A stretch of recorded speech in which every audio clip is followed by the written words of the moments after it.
Shucks, down.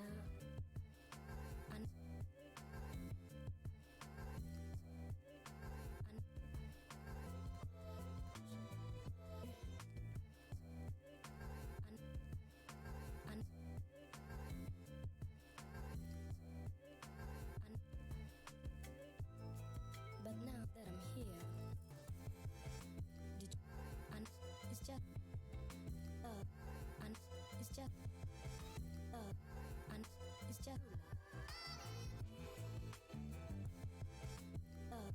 and it's just, and it's just.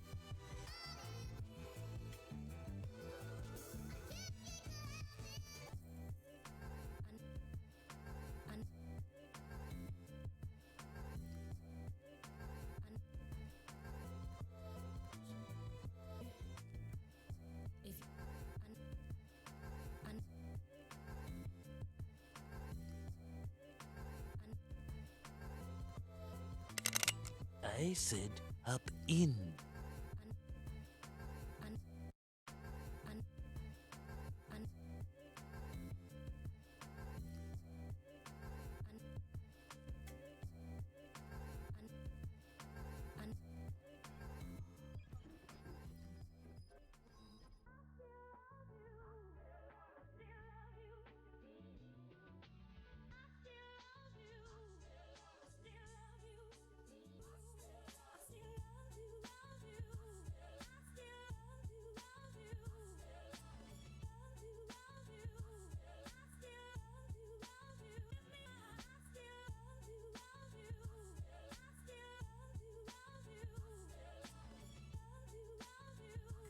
Howdy, howdy, howdy. How we doing, folks? Borna, if you are still in chat, thank you very much for the subscription once again on Prime. Oof. There is a difference between Prime and normal subscriptions, right? I'm not sure what it is, though, because I'm a noob. But thank you. So, what are we doing tonight? Base of goodness, thank you very much, good sir. You might have missed last week's stream where I've started this new crab guy. Let me see if I can pull up. Where was he? Actually, we can probably do a build. Let's make sure that the build data I was building from is still around. King Crab. Let's see if this executes with the A and T pose that we set up. Basically, Borna, I am trying to set up a bunch of rigs that I'm getting like a bunch of cool scans, like free scans online, which are not like, don't require like any accreditation or whatever, or they just require accreditations. It's like Creative Commons license or whatever. So I'm just retopoing them myself, and we're going to try and release rigs online in the new year.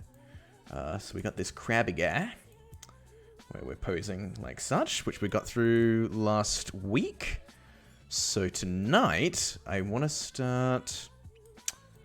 For some reason, my hard drive is loading very, very slowly, which ain't good. Let's give this a few seconds and see if it comes up. I'm not sure what's going on exactly. But when I was using my browser UI before, for some reason, and when I was clicking on my components, it took them like 30 seconds or a minute to load in or something, so let's see. Let's hopefully that goes through. Funny you should say that. I was actually just watched Aquaman for the first time. What a movie. Did you like it? You didn't work on that one, did you? Were you part of the Aquaman crew? Or did you arrive at NPC after that? Who was on the Aquaman team? Can't remember. You did a few bits. Oh, there you go. Was your name in the credits? What is going on with this? Come on.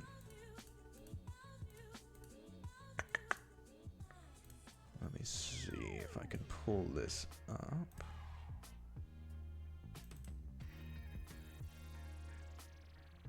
What we're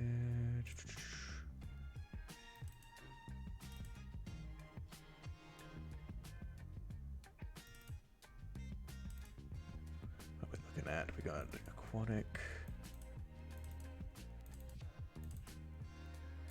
Yeah, because all this stuff is here. Why aren't you loading, good sir?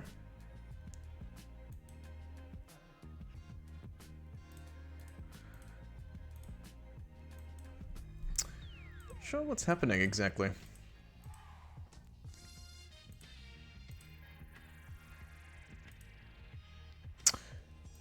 So there should be a bunch of files coming up. I haven't changed my UI. What would be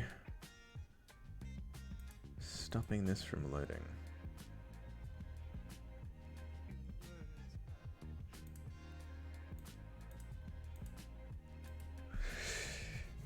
Yeah, it's definitely a valid path. Like,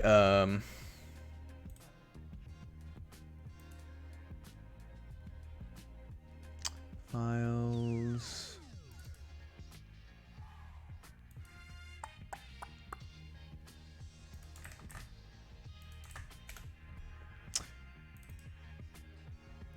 I really hope my hard drive's not gonna fucking die. Something's going on.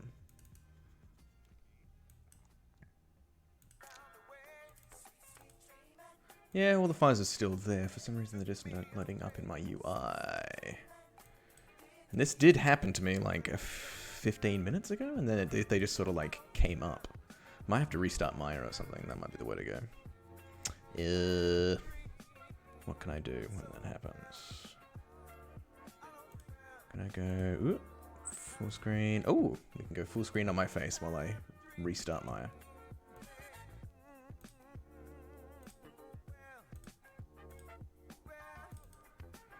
Open the file to check it isn't file. Yeah, because it's like all of my my root folder, or my projects folder, like the root of my project, like everything in there just isn't loading in that capacity for some reason. This is 2022.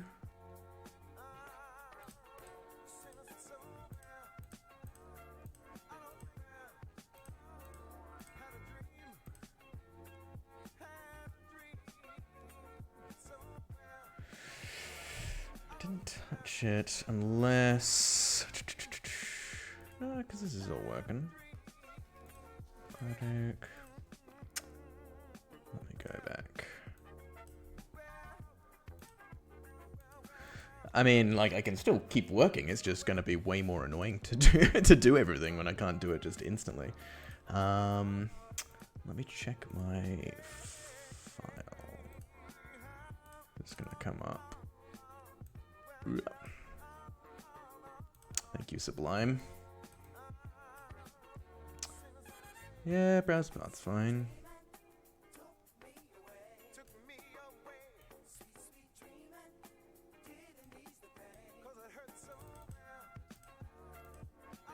I don't know, I got a new version of NG Skin Tools as well. And it wasn't responding to the license or something, so I had to go back to my... had to remove my server license that I have for it as well, so I don't know if it's something to do with that. Is it saying anything? That's all fine.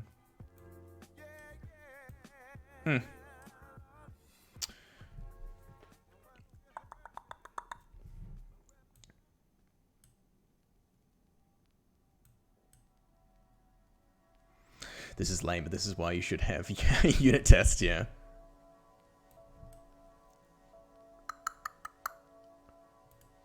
Because none of these... Basically, when I click on this, the tree should update with a bunch of stuff.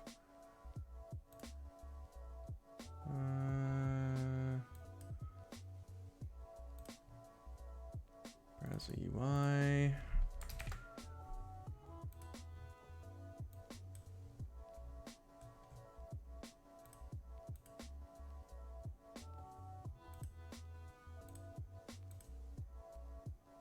Nothing to indicate that it would be...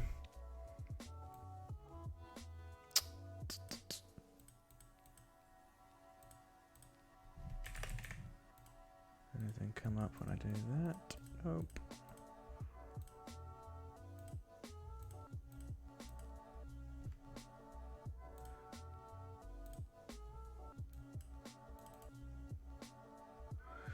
We may have to go manual tonight, folks, unless this loads up. I don't know if I can actually do that.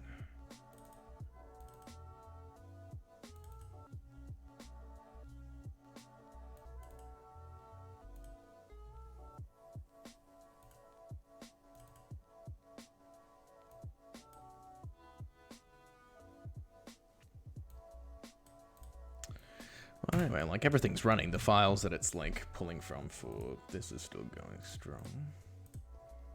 Because it's accessing a JSON file within the directory there when it's building all this. So all the stuff still exists. It's just not accessing it, and I haven't changed anything. Okay, well let's leave that on this side and see if anything comes of it. Let's do... So all my other stuff's still coming up, so we can still extract an apose. Actually, did I do this already?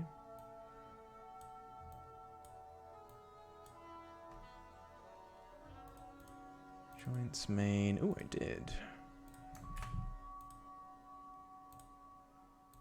Let's pull that in. Does that go between them? No, it was just another one. Damn, okay. Well, I am going to have to rebuild that.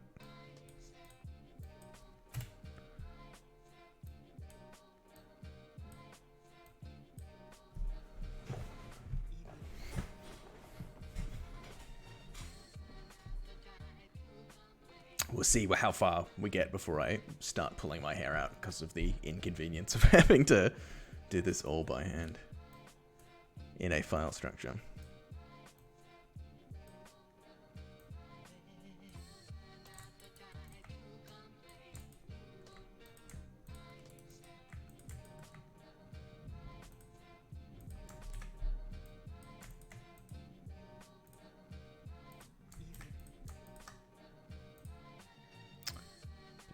Let's set the pose. Ooh.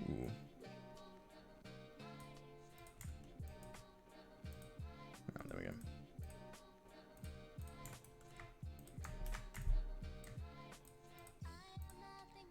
Oh, it finally came up. Look.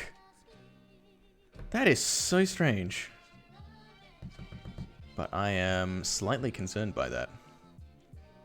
I wonder if my hard drive's starting to cook. I should probably do a backup of everything very, very shortly. Anyway, okay. Let's see what we got.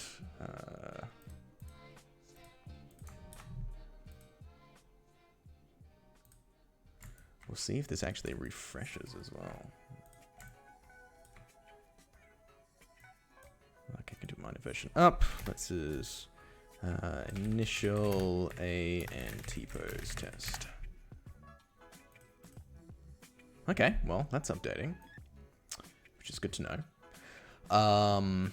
Okay, let's start doing the build script, if that's the case. Yeah, that's very, very strange. If people are just joining and not sure what was going on, for some reason my UI was not working before. Like normally when I click in this component section, it'll load up the tree here and I'm able to access all my files and save and everything. But for some reason it wasn't loading, or it just took like a few minutes to load in, and I'm not sure why. This is only something that's started happening tonight after I installed a new version of NG Skin Tool, so I don't know if it's got something to do with that. Oh well, let's just hope that it stays with us and my hard drive doesn't explode by the end of the night. Okay, so what we need to do is we've got a guide build script for the king crab. Now we need to start building the animation rig build script. And I can start by stealing the initial sort of layout from another build script, which I'll just steal from human A, and we'll start converting it over to king crab A instead.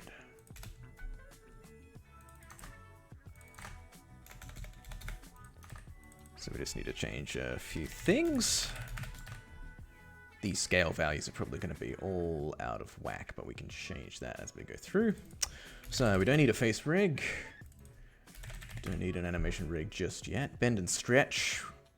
Don't need to worry about those. Attributes and transforms, clean up constraints. That's all good. I think for this guy, we've only got one LOD. Oh yeah, Borna, here's the crab scan, finally. Where I've gone through and retopologized it. In my very limited retopologizing fashion. So it's all clean for skinning. Probably not optimal for preserving, like, bumps and whatnot, but it's fine for what I want to do. Let's get these, print those as class variables. So I can pop these in here.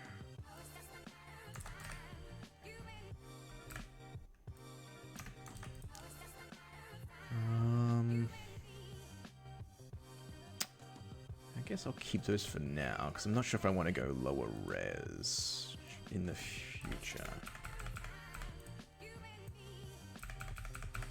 Got common. We'll just put all of these under the common geometry for now. Just so they're available in every level of detail, but we can either take those away or add more in the future. But just for the now, let's just keep them under common. And we don't really need a jaw joint. We don't need that. So we probably don't need any of that. Face stuff. We may add some stuff for the eyes. Those little beady eyes.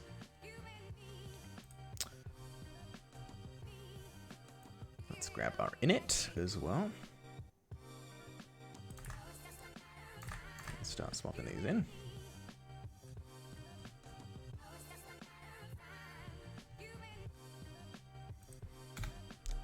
That, so this is King Crab A. This is under assets, where were we?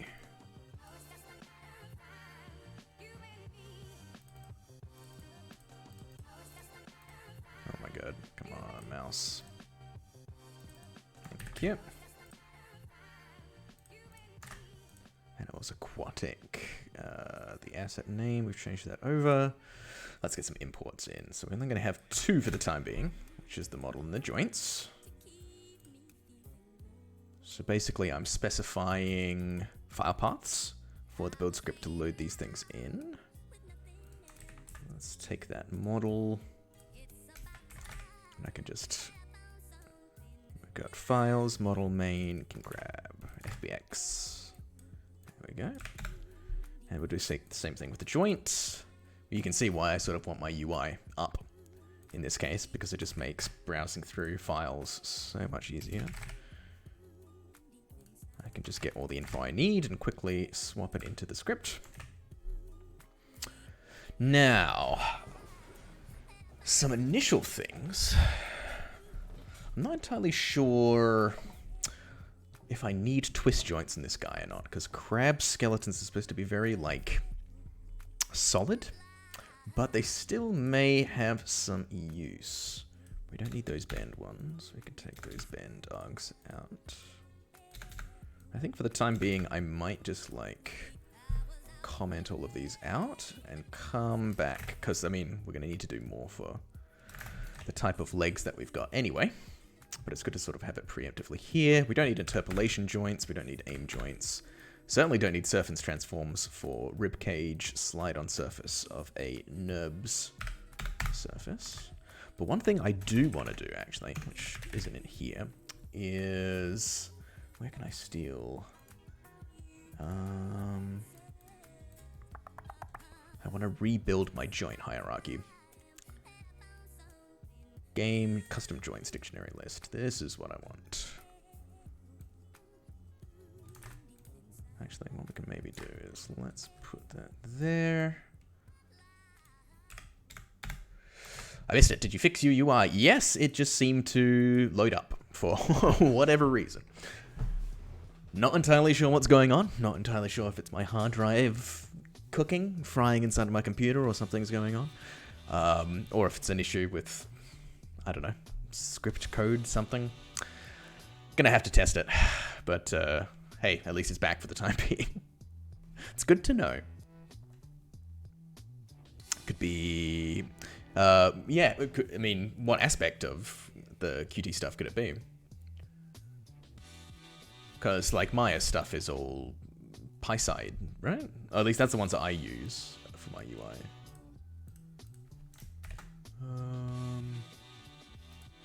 Is it? Yeah, PySide 2, whatever one comes with Maya. Because I like, what could have changed between now, like when I was using it earlier today when it was fine, and like now. Depends which model view you were using. Oh, okay.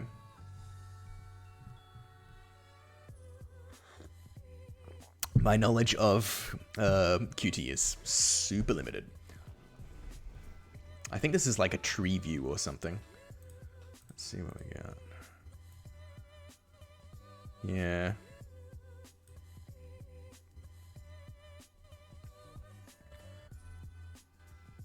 If you use Qt file system model, I think I use... Let's see.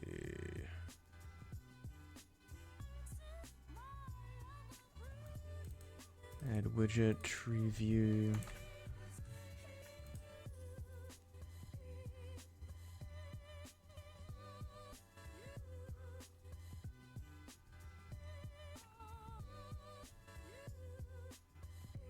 VBox. These are all the layouts. How the hell did I actually... This has been so long since I've looked at this file as well.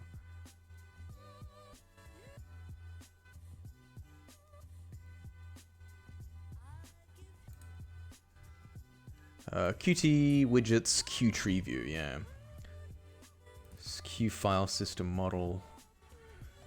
Yeah. There you go.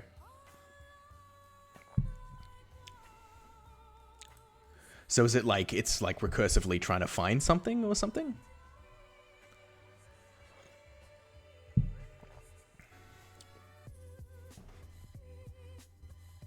Oh shit. I need to like, it's been on my list for a while to like do a one I just sort of construct myself sort of thing, rather than just relying on an existing sort of thing. Let's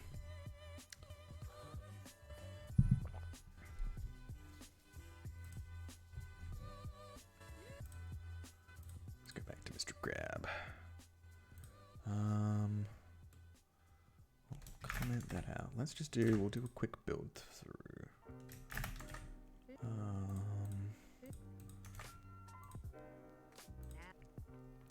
Yeah, when I was at you need to, because Q file system model doesn't inherit from useful base classes, it means you can't do. Yeah. Yeah. There's definitely like, it's quite limiting to the stuff you can do. I just did it out of convenience early on, when it's just like, oh, I wanted to make sure it all like works and things. There's a bunch of stuff I want to update to my sort of UI system, but to do so would be like a fairly massive overhaul. So I just need some like time to do it when I'm not working on a bunch of other jobs and stuff at the same time. It'll be, how about a New Year's resolution, Borno? That I gotta look at that.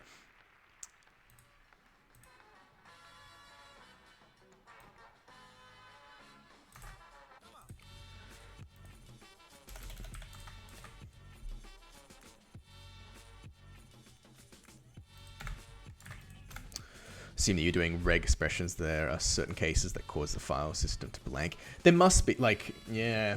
I did have something earlier, like, where it was not populating because I was referencing a file that didn't exist, so I like, changed the path it was referencing to earlier in the day, but I hadn't had any issues since then. Yeah, maybe it was something to do with that. Now it's just, like, I don't know, caused something to go wrong.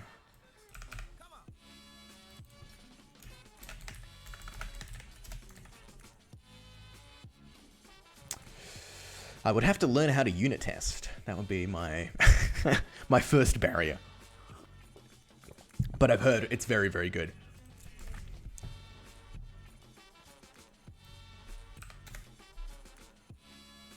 Yeah, I started looking at a a YouTube tutorial on unit testing, and my eyes glazed over, and I just, like, nah.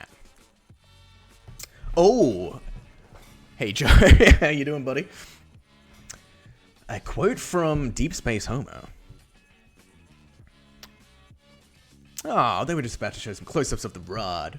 Lousy rod. It's all a popularity competition. Homer Simpson's a real hero here. He jury-rigged the door closed using this. Hey, what is that? It's an inanimate carbon rod! Rod! Da, da, da, da, da, da, da, da. Classic episode. When Barney drinks the champagne, it begins. They're clocking the instrument. Be careful, they're ruffled.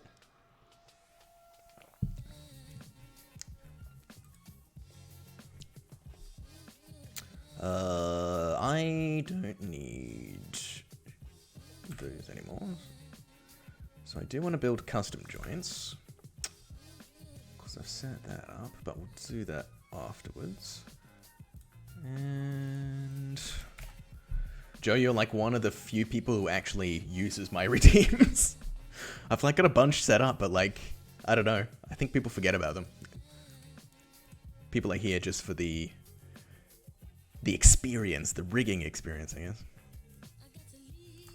You know what? Is now, well now, like I invested in a brand new Wacom tablet the other day. Because my other guy, my Intuos 3 that I bought in 2008, I was like, you know what? It's time to retire that bad boy. So I've got stuff where I can actually like do drawings and stuff now.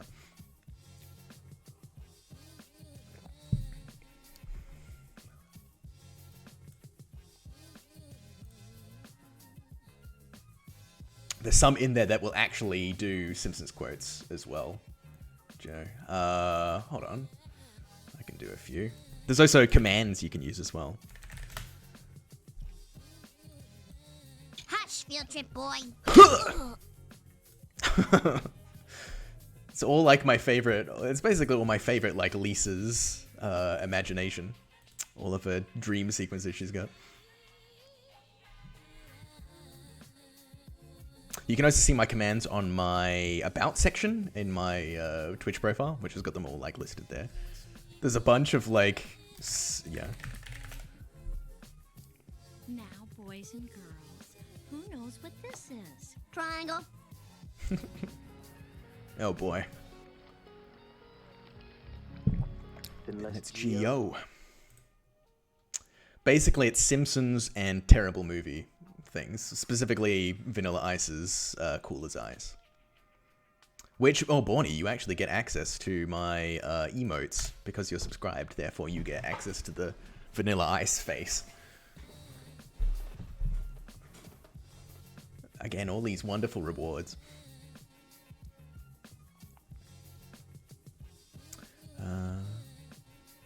Yeah, I need to update. I need to go through and do a bunch of emoji updates and stuff. Okay, so where was I? Deformation rig. That's the human. Your human rig.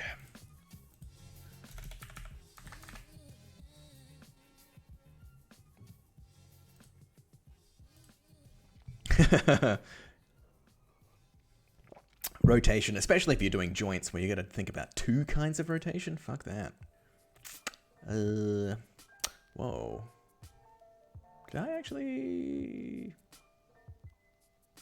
That's some arm stuff in there. Did I take this from the wrong file? Huh. Well, let's just get rid of all that. King Crab A. Okay, so let's see if our ingest of all this stuff will work. Don't need all this.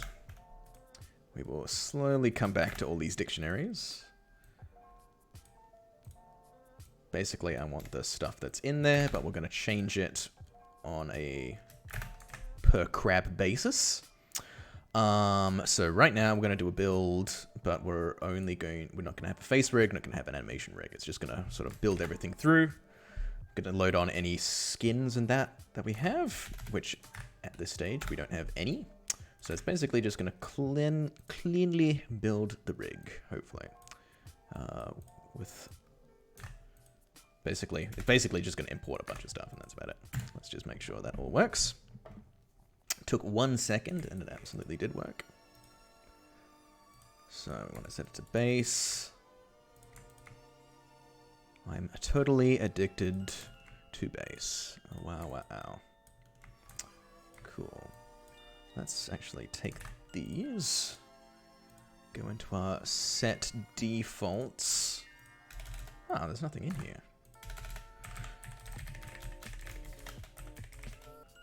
Actually, I'll just put these in as a string. They're totally addicted to bass song? Yeah. Is that an Australian song?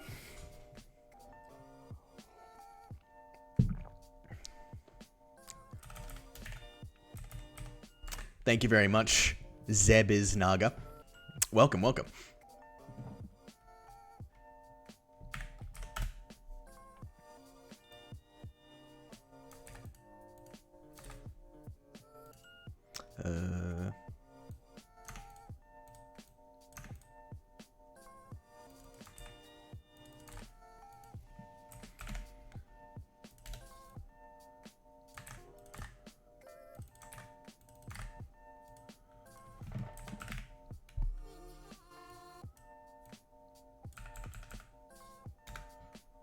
are these?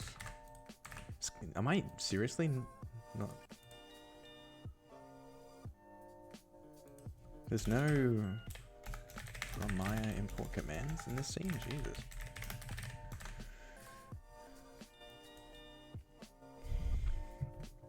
Josh Abrams made that song, and he's the same fellow who did the music for Artful Escape. Oh, shit! No way!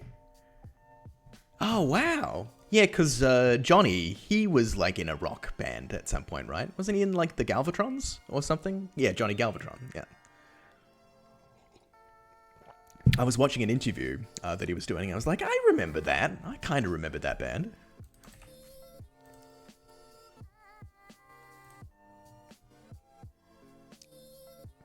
Yeah, crazy.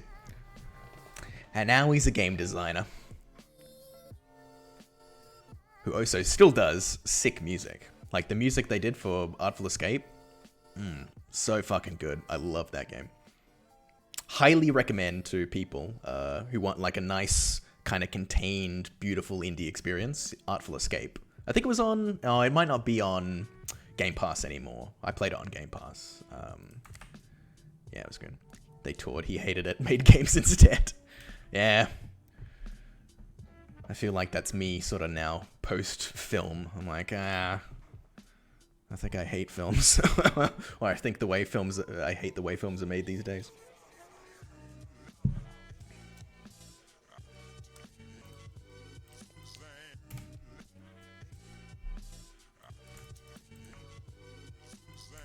There we go.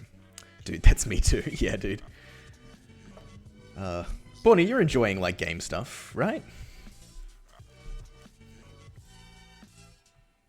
I must admit, game stuff so far has been pretty sweet, even though I've only done it in a very limited capacity. I've maybe done games for like 3 or 4 months total this year, something like that. Learned a lot whilst doing it. Okay, so remaking joint hierarchy. This is going to be interesting because basically I want 2 joint hierarchies. I want my Maya one, and I want a simplified game one. So what I do is I have a script I can use to basically use a join as a reference, give it a new name, and parent it onto something else. So, is this something I want to do now? And usually because I'm a Zimmer. Oh shit, no, I haven't worked in games. Oh, I see. I'm trying to get back to... Oh, okay. Weren't you were like, I think, were you interviewing at a few game studios? I think you mentioned in chat a while ago that you were doing something like that. Or that was going to happen in like the new year or something?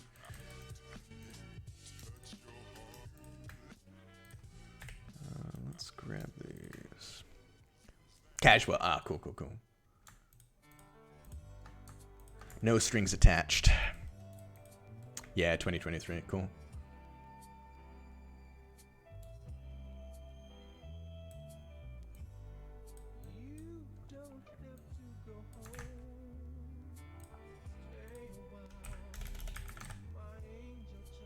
Ah, crap.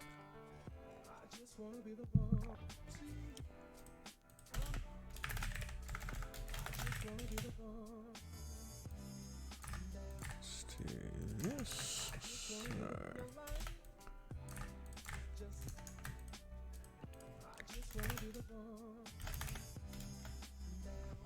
Makes so much sense as I had zero game engine experience. Yeah, like, I've encountered similar things where, like, that's the thing, like, us coming from, like, film and stuff where we've worked in pipelines and things like that, there's no doubt, I think, that we could easily pick up, like, game engine stuff, you know? It's just sometimes hard for studios to take that leap of faith, right?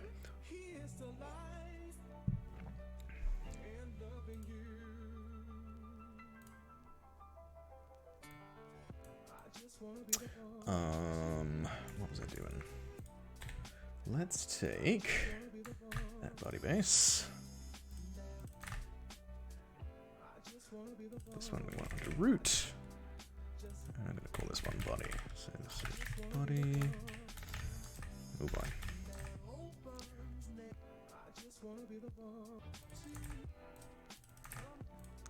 So put that there. This will be clavicle L. And the parent is going to be body. So basically, we just use these dictionaries sequentially to rename a bunch of things.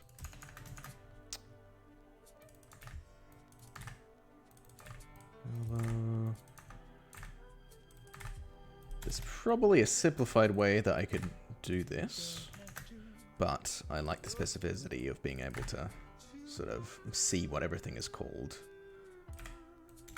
just in an easily accessible location. We'll have, of course, we got shoulder L, elbow, elbow L, wrist L, and claw L. And we can pop that one there, shoulder there, elbow there, and thanks for dropping by, Borna. Catch you next time, buddy. Well, see ya. That is, I use that quote so often in my day-to-day life. So useful.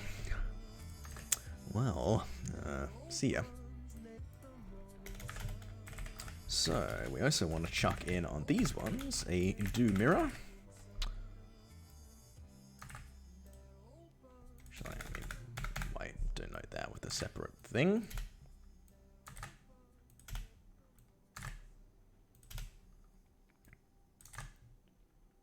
Bing, bang, boom. Let's give that a quick test. Actually, there should be...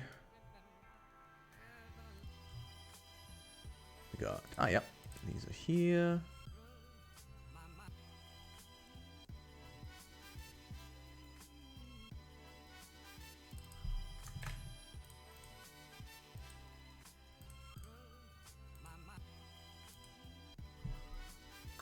Oh, you know what? I specify the parent in here. Okay, let's give that a quick run through just to make sure that's working initially, just to show you the kind of concept that goes on. So what I do is on my global control, I have two LODs for joints. I have Maya and Game. So this isn't used in all my rigs, but ones that I want to export to game engines is what I do. Because I have my sort of like standard naming conventions for all of my joints, which makes sense in my naming conventions.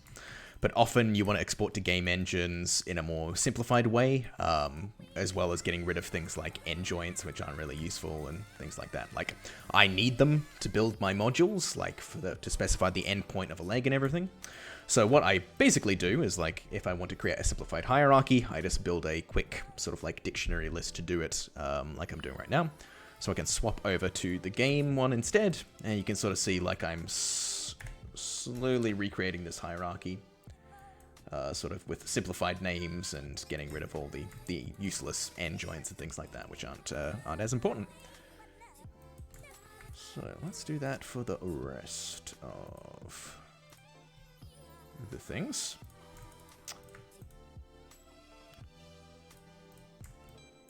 Basically, I find this way easier than like setting up a whole bunch of like rename these joints in the main joint hierarchy sort of thing. Gives you a bit more freedom. Plus I can add and take like extra joints in if I need as well, like for doing sort of IK positions and props and things like that. So, do eyes.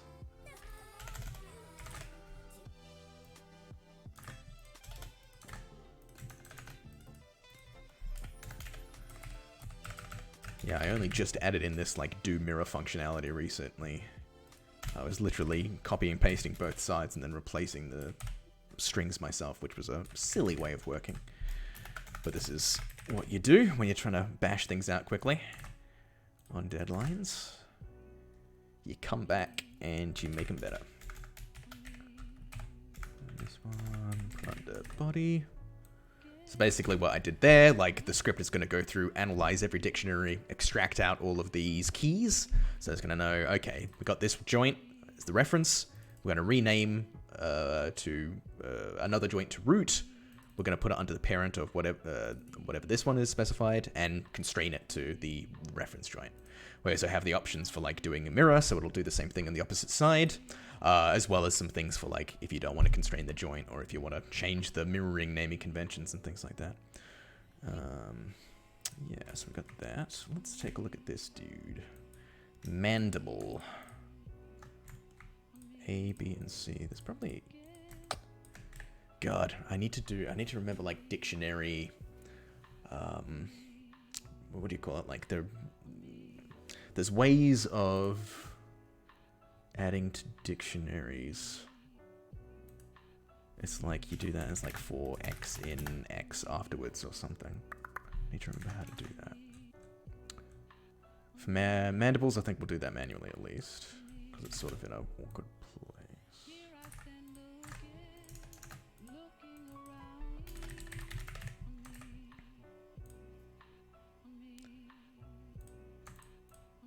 Let's grab these. We'll print the selection here, just so I can grab them quick.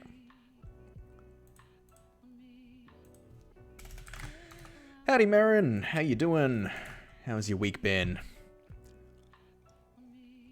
Mine has been very productive so far, so I am very, very happy.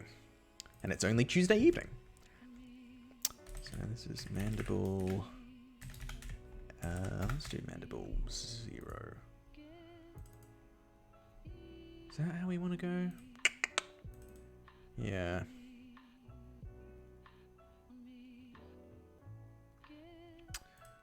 Yeah, I think that's going to be the best way to do it.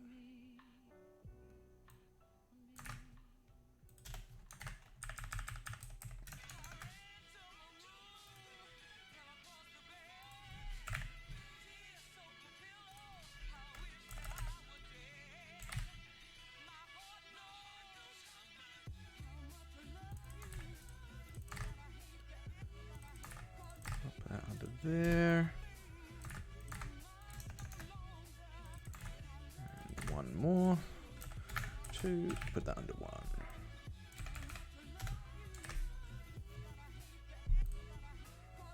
So I think... let's run that now.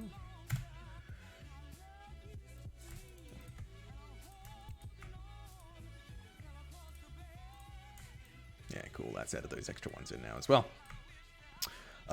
Let me also set this as a default as well, because we're going to be doing a focus on this for the time being.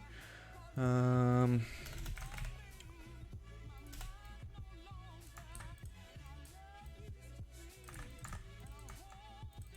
LOD, we'll set that to 1. It's been quite calm. That's always good to hear. You don't want a bunch of hecticness at the start of the week, especially after the weekend. A nice calm rollout, I think, into the week is the way to go.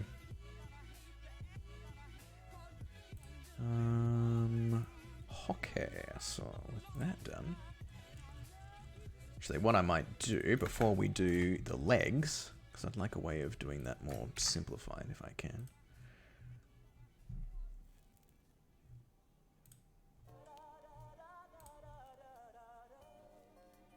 Custom game joints. Yeah, you can see it kind of like keeps everything nice and compact this way. I am out of tea. So, I am going to be right back in 2 minutes. I'll just go to the BR back screen and run a quick ad break. I'll be back in 2 jiffies, guys.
And we're back. Let me just change up the album because that one's running out. Okay, so let's do, I think I have to do it this way. Because basically we want the same joints on all the different legs that we've got. So we basically want to do one leg and then duplicate it 2 times, which I think we can do through setting up a smarter dictionary. Let's go back to my joints. And let's just get all of these, first of all. 1, 2, 3 to there. Let's print the selection.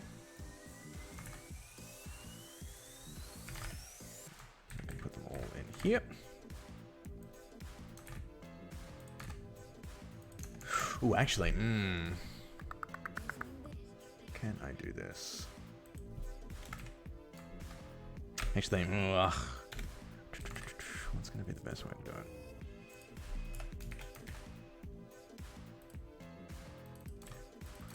Let's start by doing this as... Hey Amish, how you doing? early wake up today. Not late morning. Hopefully not too tired. How do we want to call these? Early late. 3:18 a.m. Good God. How are your classes doing? Is semester still going, or is it now starting to wrap up for like holiday time? Leg. Let's go leg A, clavicle L.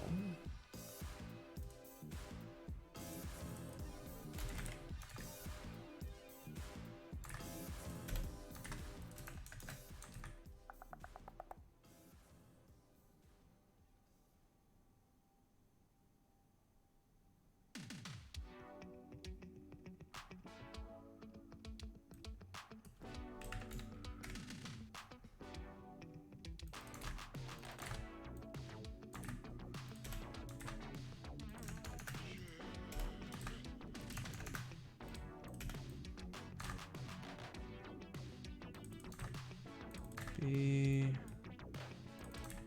C, D.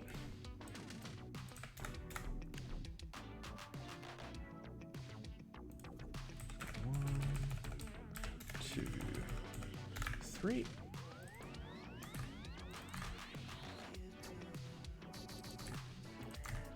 Ah.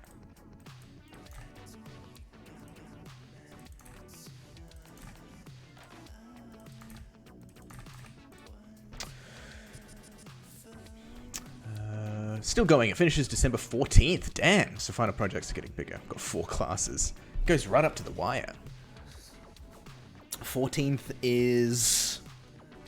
I think 14th is the day I go on holiday as well. That's when I start flying back to my home state. So I've only got 2 more streams after this one, I think. That'll be it for the year. I'll have to come back with a vengeance in the new year. Okay, now, with this, can I do... 4x in ABC? No, if I get rid of that. There's a... I'm pretty sure there's a way you can, like, convert this.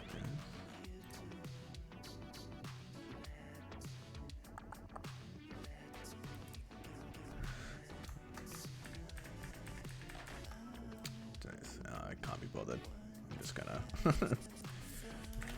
do it the cheap sucker way. I will clean it up at some future point, probably. Leg A, leg B.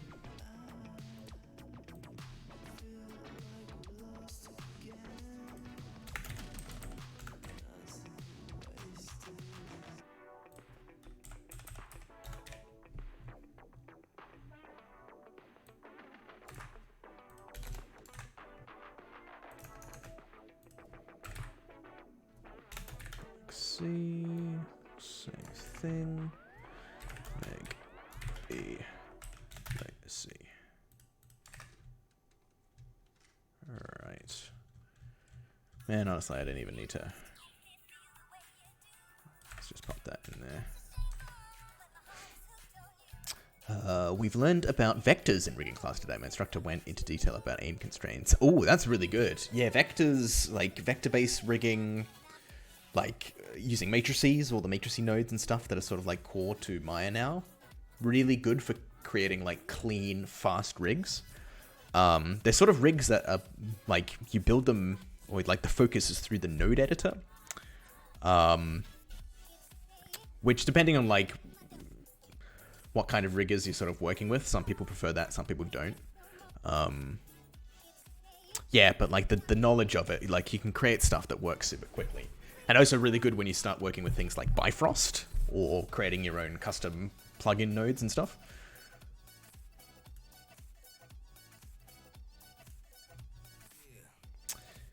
Yeah, like my rigs were originally set up with a bunch of matrices, but I swapped over to constraints just because it was a bit easier to get everything working. And it's like, okay, I'll swap them out later. Because people were like, your stuff is all built through matrices. How much faster does it run compared to constraints? And I was like, I don't actually know. So I want to build everything with constraints and then at some point have a way to swap them over to matrices and compare the difference between them. But it's like, okay, first I got to get the actual rig set up first, you know? Let's see if this all goes through. Oh, it does. Good, good, good. And we've got all the extra joints now. Sweet.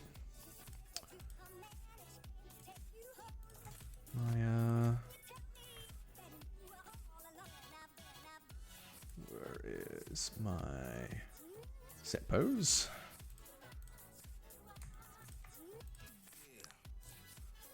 Set to T-pose, and let's see what it looks like with all the game stuff. Cool.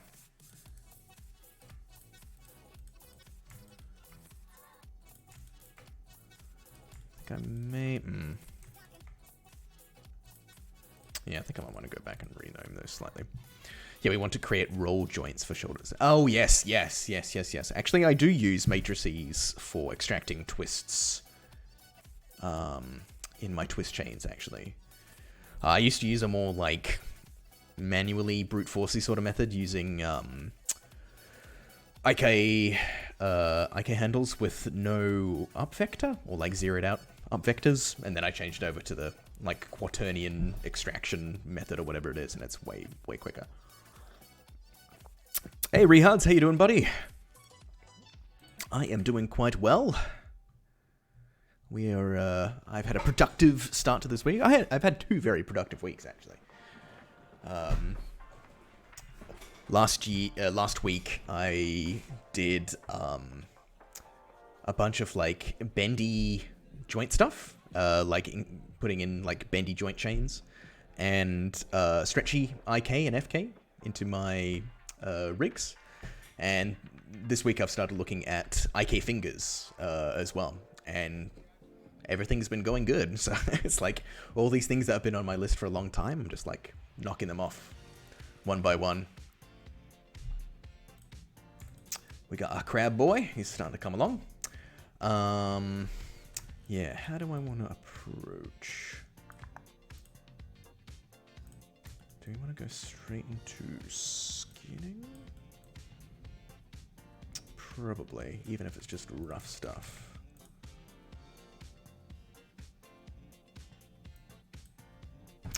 Always been interested in IK fingers. I can maybe do a little demo of them at the end of the night. The nice thing is I've got them set up in a argument for my standard finger builds, so I can like add them to old characters and stuff, which is really good.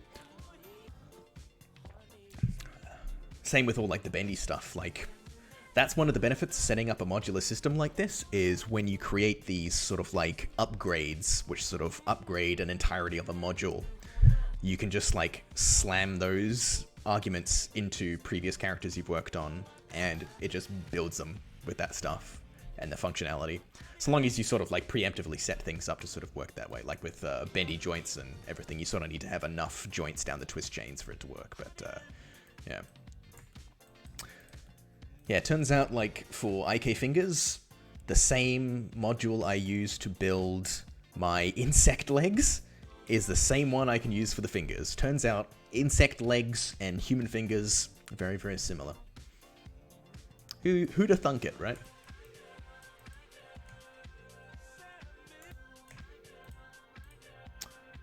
So, oh yeah, I was going to rename, that's right.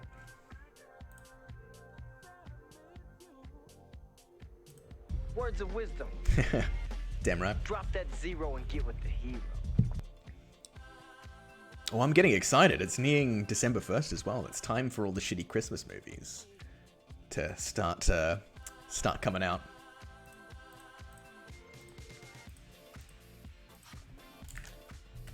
Mandible A.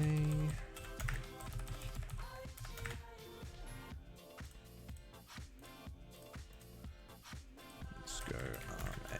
Let's just go in through and have these all named.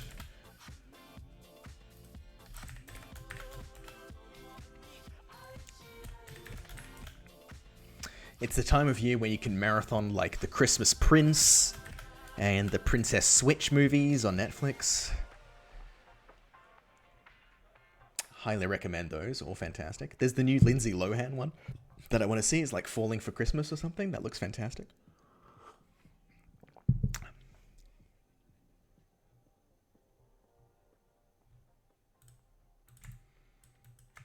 Alright, let's do one more rebuild. And then we can start skinning. Oh. Oh, of course I renamed all of them, so I gotta update the...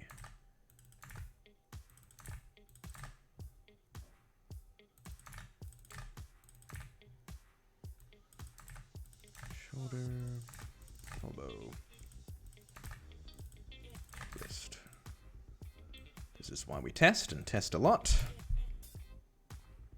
Jingle Jangle. Oh, that was that the one, the, with, like, got Keegan-Michael Key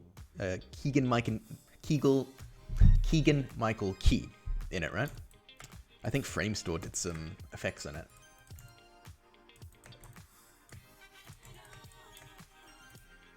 Yeah, didn't you hate that one? Like, in, like, not a good way? I remember you talking about that one a while ago, right? You know what? My friends and I, we watched the Garbage Pail Kids movie a few nights ago. God, that one is...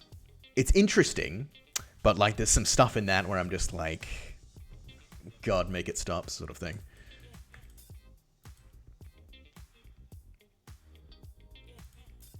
Okay, so... let's start the skinning. I haven't got past the first 15 minutes. There's been a few movies. Oh, what was the last movie that I did that with? I think it was Free Guy, the Ryan Reynolds movie. I had to shut it off. Like, I hated it. The part where he, like, gets hit by a wrecking ball, and Miley Cyrus's wrecking ball starts playing for a second, and then it's over. Like, I'm just like, fuck this. Fuck this so hard.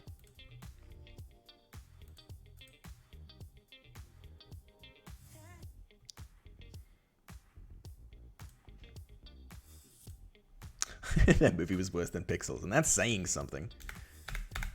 Because Pixels is fucking awful. But Pixels did have some nice effects by, I think SPI, Sony Pictures Imageworks, did them.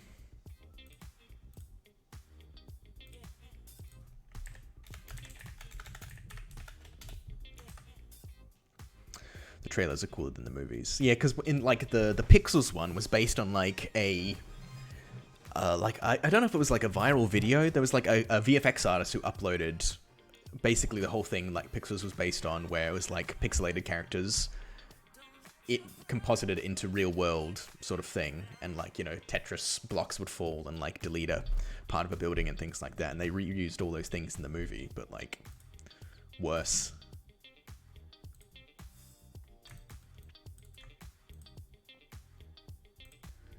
So we want that to be body. Skin the body to that.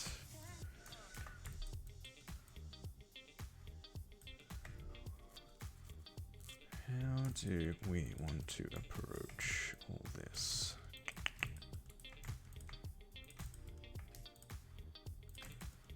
One, two, three. Bind that. 1, 2, 3, 4, 5.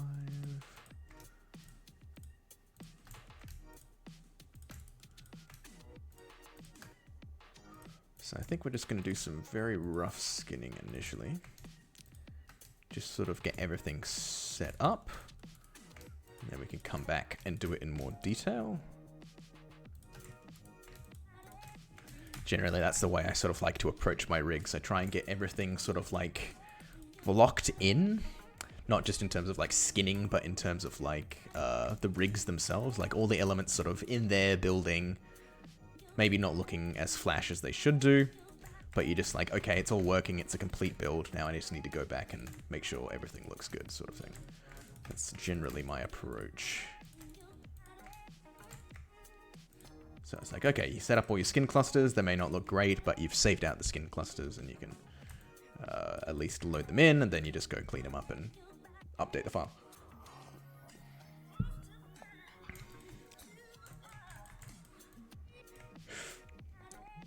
Sony Mocappy. What is Sony Mocappy?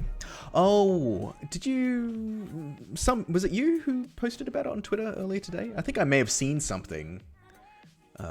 Is it like little pucks or something?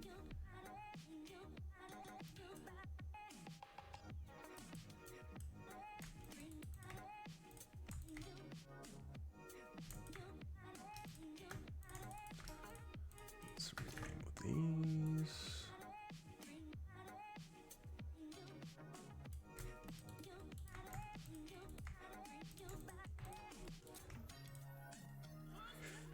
Portable mocap stuff from Sony. Is it sort of like their approach to the VR headset, but in like a motion capture sort of sense? Where it's like, it's sort of more of a consumer grade sort of thing, but like potentially could be used by professionals as well if they wanted to.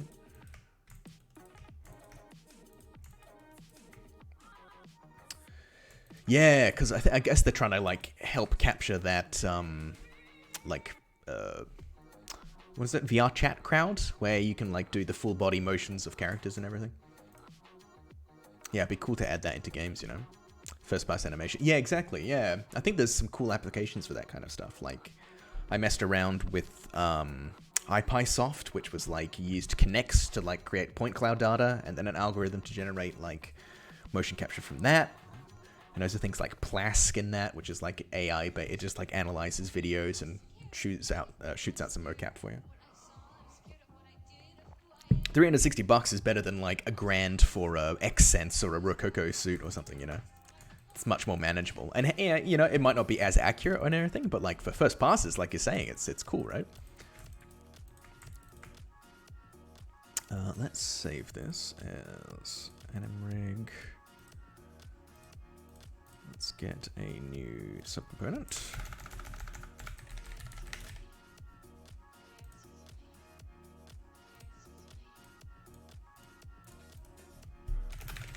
Skinning. Perception Neuron comes in 4K. Rococo is 8K? Seriously? Damn, I thought it was cheaper than that.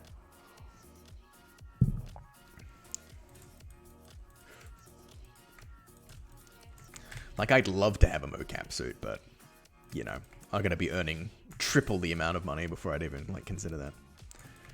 So, like and subscribe, guys. I'll do a subathon so people can help me get a motion capture suit. How about that? Don't think that would help much. Rococo, I have a feeling, might be more reliable. Yeah, no, I've never tried Rococo stuff. I've like worked with Xsense stuff before, like orbiting around people using it, sort of thing, and helping clean up data and stuff. But yeah, I've never gotten in the suit and used it myself.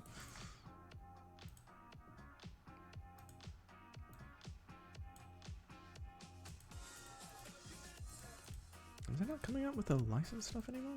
Weird. Okay.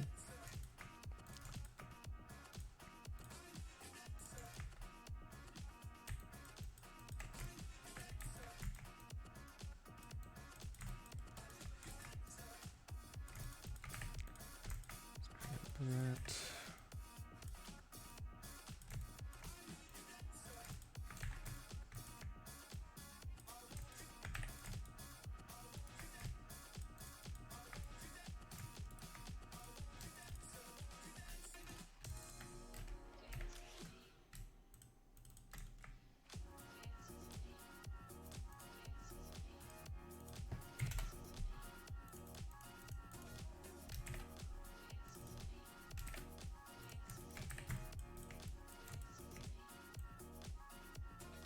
Got a little bit of movement in the eyes.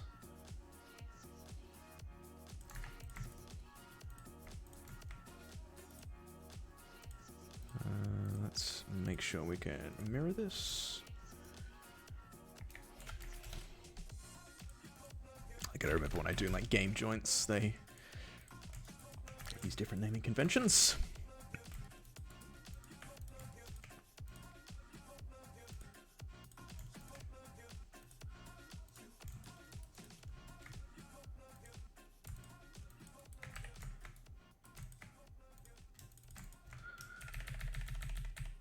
Rough block.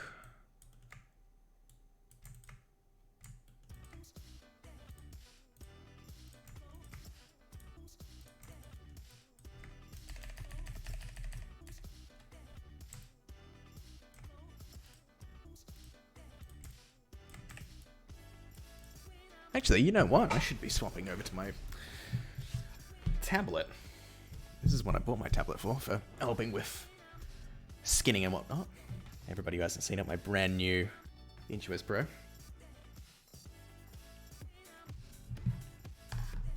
Although I have to, it's limited space that I've got around here. When I've got my tea, I've got my microphone, you know, I got...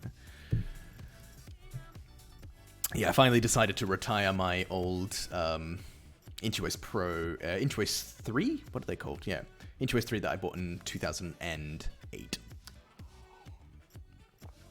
Lasted me nearly 15 years. It's crazy.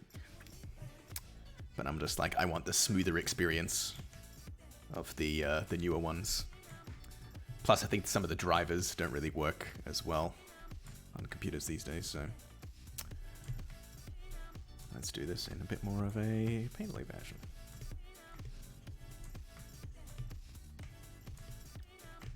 Just so I can get used to it again. I mean, for the type of skinning I'm doing right now, this is probably irrelevant because I'm just doing big chunky stuff, so...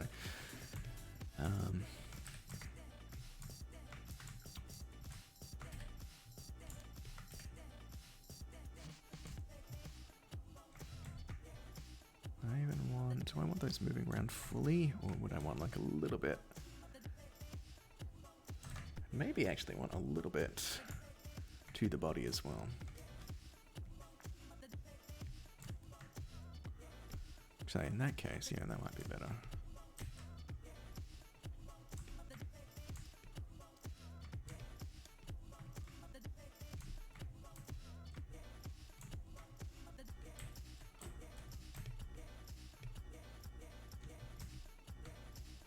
Like around there, maybe.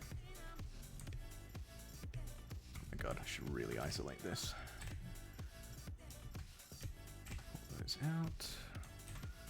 Hide that. Hide that. 2008, I was still in high school. That was my first year of university, so I just graduated from high school the previous year. Mish, you probably started high school, I'm guessing.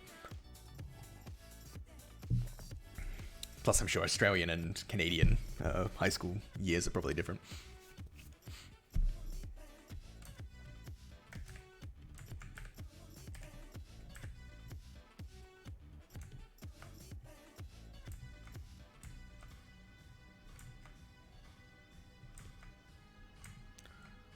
Smooth that. Actually, you know what? I can probably just go 1, 2 of those.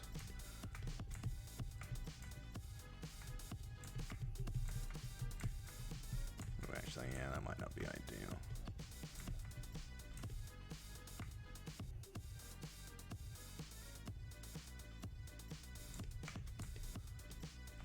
What we can do is we can scale this down. Actually, we'll scale it down. Ooh, it's not distributing the weight.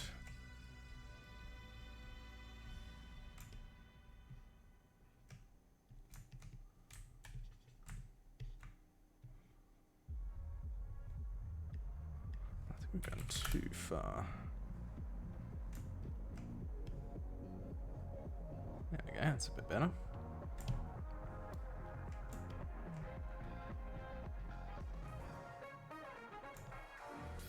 Alright, we'll just leave that for now.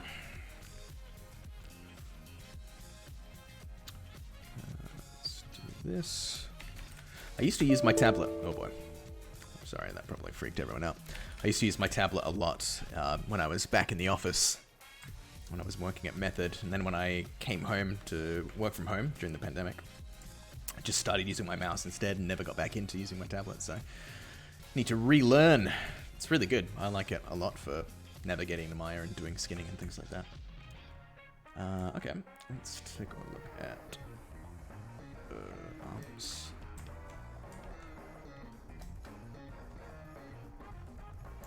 Add that, add the body, ooh, not the body, legs, sorry.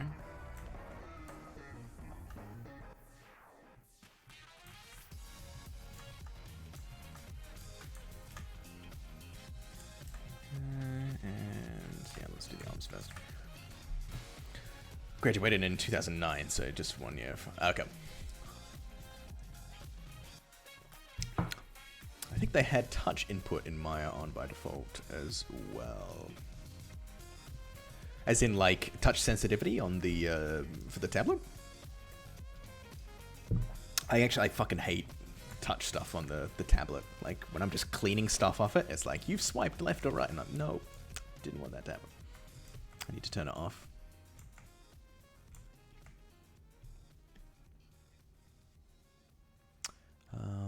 Let us go. Clav. Oh yeah, these are a bit more highly detailed. Okay. In that case.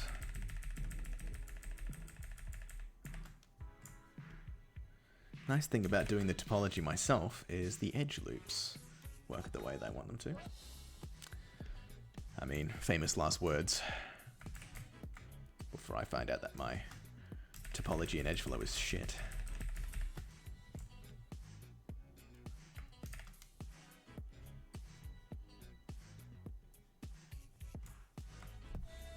For moving the camera around. Oh! Oh, interesting. Like, you could use the scroll wheel and stuff? Like, what can I do? I'm touching my thing right now. Oh, actually, because I'm holding my pen, it's probably not doing much. Meh.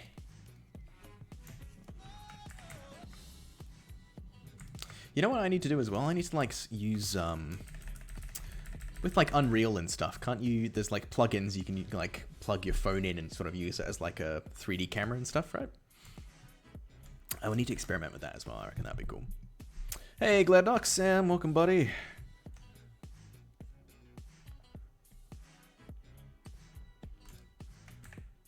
So, maybe they removed it, but you could pan around and stuff like that. Yeah, I'm sure there's probably, it's in here somewhere. I'm just unfamiliar. Oh, we got the French flag going on. I don't know why NG does the French flag all the time, but... And Jesse, welcome, welcome as well.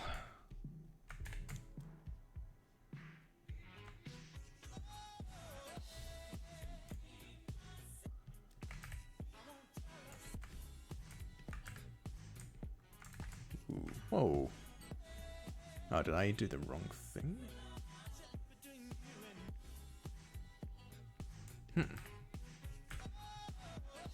Why are you... Oh, because everything's constrained. Wait, why were the other ones not constrained? Oh, they were. Oh, they were. Yeah.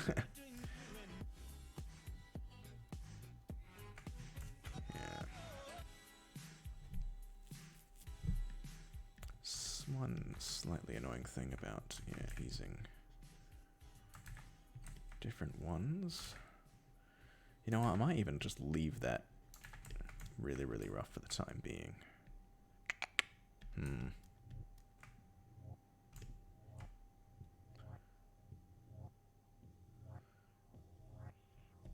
Because I kind of, just before I end tonight, I just want to get sort of like the main broad strokes done on this, where we've got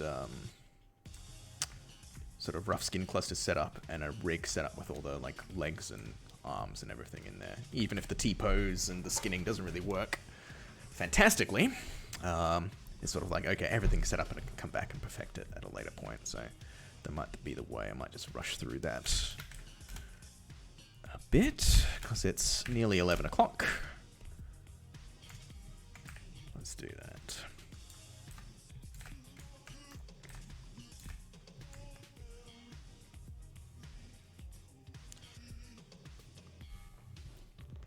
Oh yeah, Unreal 5 is fun. Remember, if UE doesn't recognize your phone, it might be your firewall blocking the connection. Isn't that fun these days, how everything is online based? So, if you don't have connection to the internet, you can't use... Well, I guess... Can you use Unreal if you don't have a connection to the internet? You have to do it through, like, the Unreal store and stuff, right? Or the Unreal... what do you call it? Browser? Launcher? What do they call it?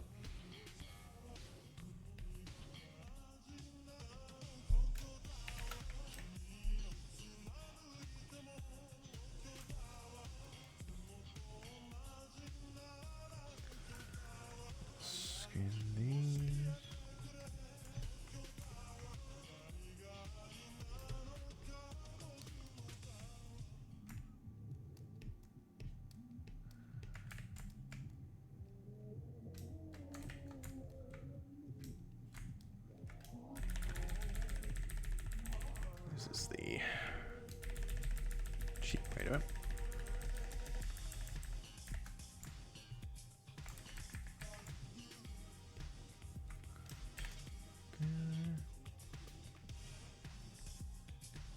Need to sign in through Epic. Don't know if there's an offline login too. Yeah, cool. DRM. I think Autodesk is getting worse at that as well. Like you need individual license for like Shotgun and stuff now, or ShotGrid or whatever it's called.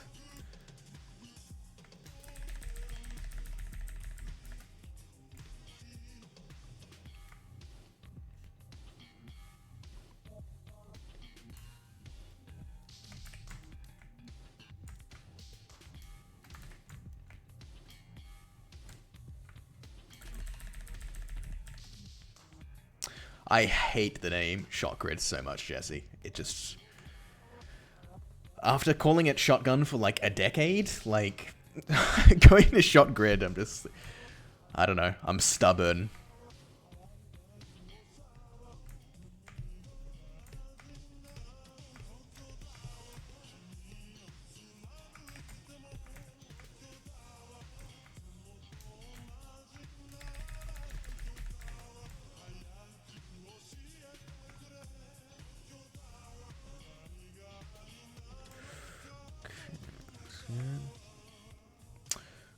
Whoa. Doghype.com.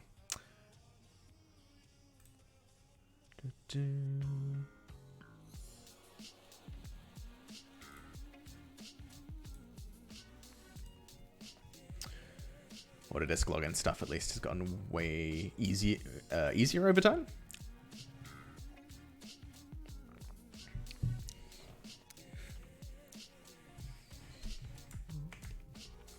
Actually, because I use Maya Indie these days for my work.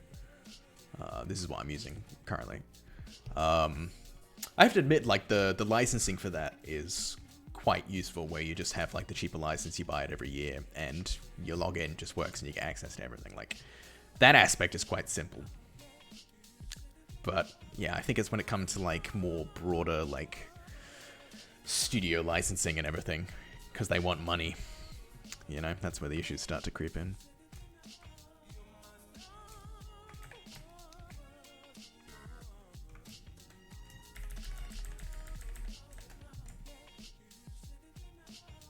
I feel like this song... This is used in a Mad Villain album. Like the sample this is things from. How do you do? How do you do?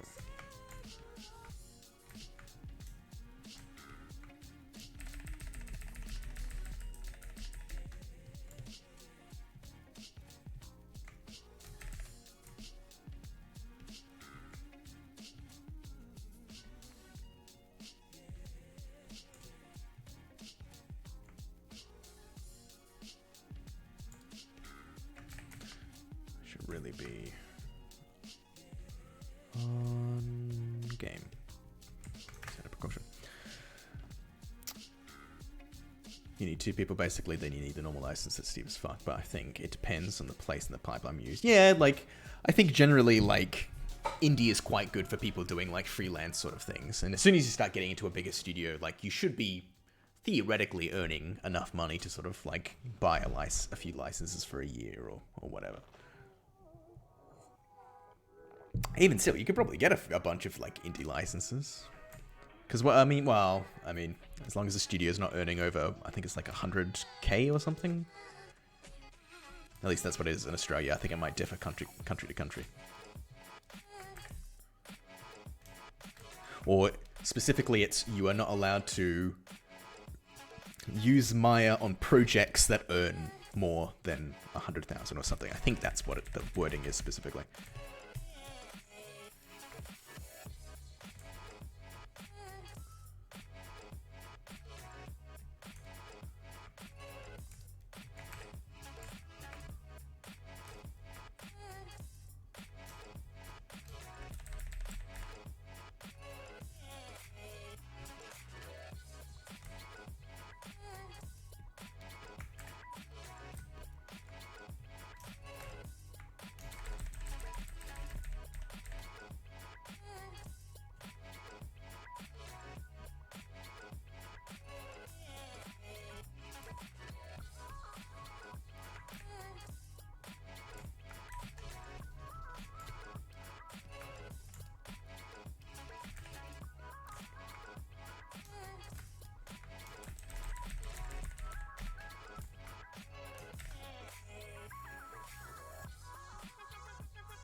Ah, the joys of characters with so many limbs.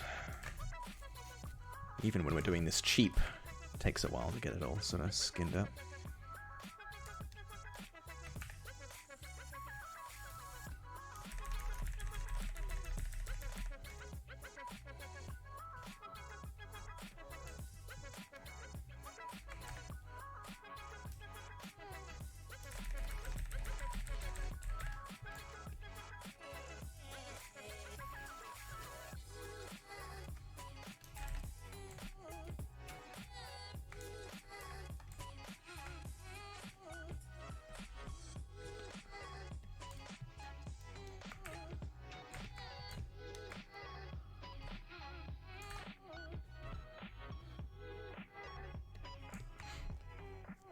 I think it depends on the place the pipeline you use, yeah.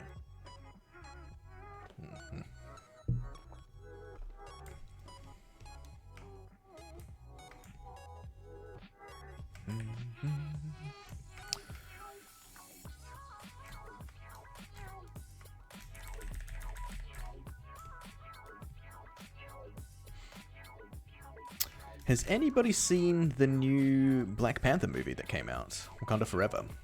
I'm seeing double here. 4 crusties. I saw Wakanda Forever last week. And it was fine. Yeah, it came out like a few weeks ago? A week or two ago? At least it did here. I don't know, it's the same way I feel about like every Marvel movie I see these days. I'm like, meh. Like, it was fine. I think the TV shows is where it's like really shining. Like strangely enough, like I really enjoyed the Hawkeye TV show. I thought I'd hate it, but it was like the most unique and enjoyable that I've watched so far. Basically, when I go on my trip, I'm gonna get a bunch of shows to watch on the plane and at my parents' place and everything. So I gotta watch like She-Hulk and everything.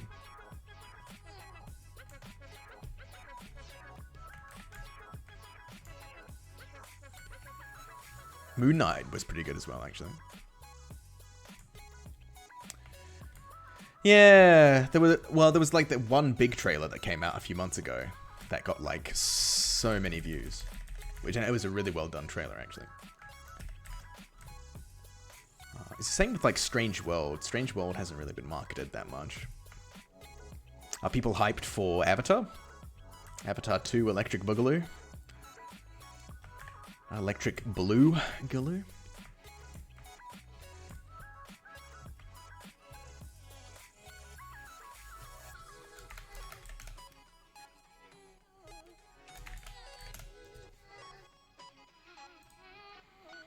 Actually am. I'm really excited to see what they were doing. Yeah, me too. Like, I was always like a pretty, I mean, I wouldn't say I was like a huge fan, but I enjoyed the first movie. Like, I just like films that invest in the VFX, right? Invest in everything, because like James Cameron knows it's like building up a proper like world where things make sense, you know, like the character designs are thought through, they're given enough time. Like, it's like, what do you call it, production design? Like, all the mechanical stuff in it sort of makes sense. They've like, yeah, I just like that kind of approach to filmmaking, because it's so rare to see that in films these days, because everything is churned out so quickly. Where these ones have been in development for so long, it's just like they've thought of everything and designed it all and everything. It's great. Yeah, like, I think a lot of people were sort of like lukewarm on Avatar initially, Avatar 2, when they're like, oh, I can't even remember the first one. But as soon as that trailer came out, that first trailer, everyone's sort of like, okay, yeah, I'm totally going to see it now. Everybody likes Avatar. Alright, let's do a quick, well, let's see if we can actually, what is this going to look like if we set a T-pose?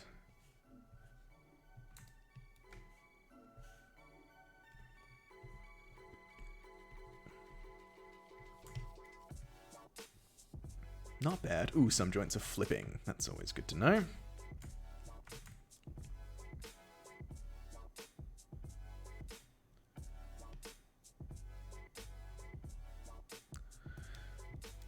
Quite a few joints are flipping, actually. That's really good to know.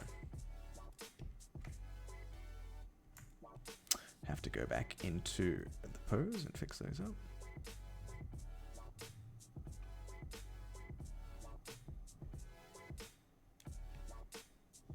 Okay. Let us save out these skin clusters then.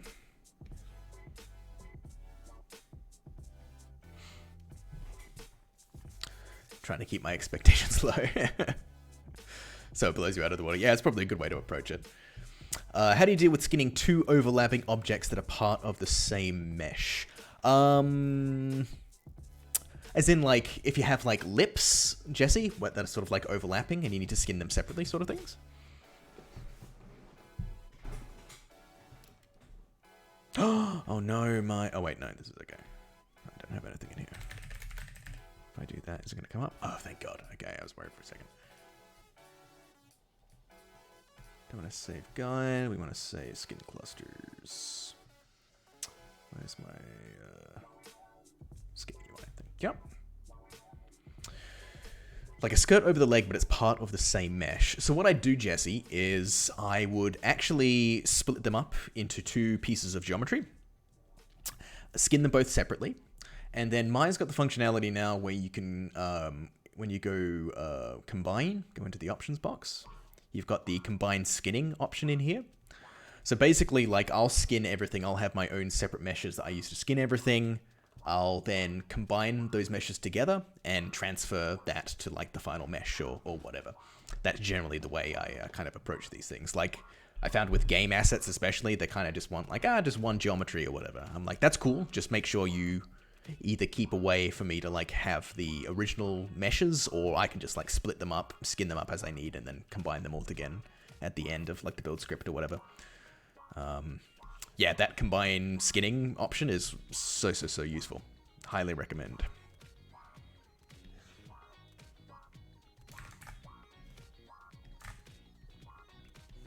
Let's see, pop that in there.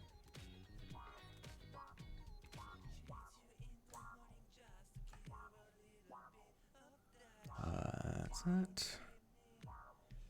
Ooh.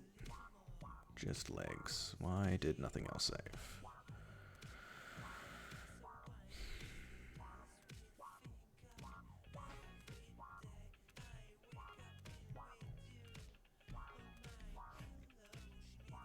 Oh, the body doesn't have one. That'll be why. There we go. They're all in now. Oh, what is that? Oh, that's the Wacom thing. Words of wisdom. Drop that zero and get with the hero.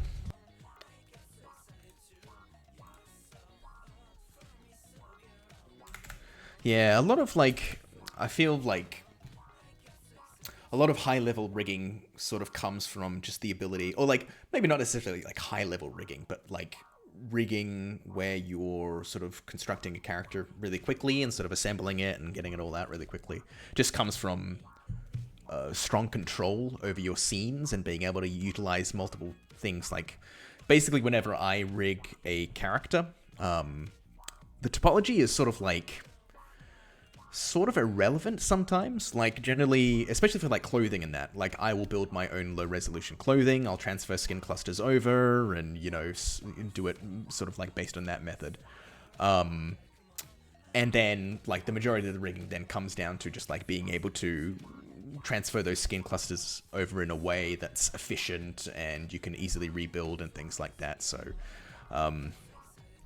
yeah, it's more like controlling a broader scope of things, I suppose, to do things that are, oh my god, this thing's gonna keep popping up. Is it because my thing is on the tablet? I think it's because my microphone, my headphone cord was on it. Oh, come on, what is going on? Is it because I'm clicking into PyCharm? Oh my god, thank you so much, Wacom. Alright, I'm gonna use my mouse then. So we need...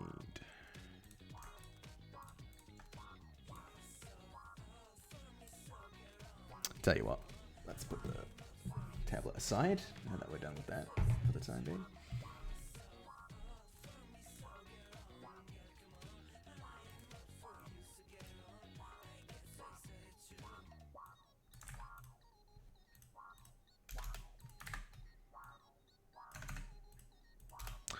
So we want legs, and we want to grab that skin cluster.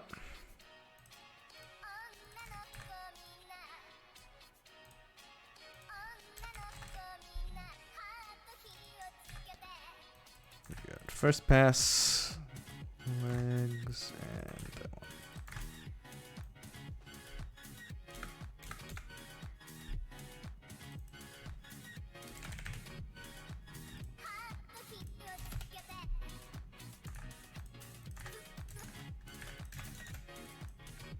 Eyes.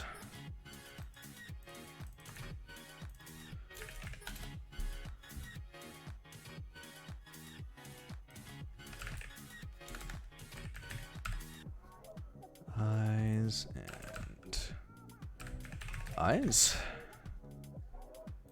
Let's do mandibles next. So basically, I've saved out all of these skin clusters to a very similar file location. So I've got a bunch of class variables, so I've got my mandibles under that variable, and all I need to do is change that from eyes to mandibles A. Same with that one there, mandibles A. They're all 001, of the skin cluster file.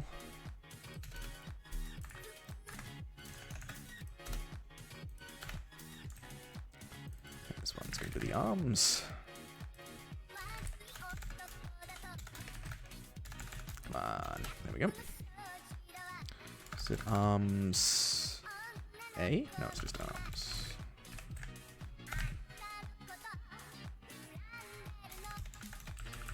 I think I called them mandibles A because there might be more in the future that I add. Well, I might show you at the end of the stream as well the Komodo dragon that I'm working on as well. The retopologized Komodo dragon. That is sort of halfway through being built. Oh, thank you very much, Windows. Got that, and we don't need to copy any skin clusters just yet.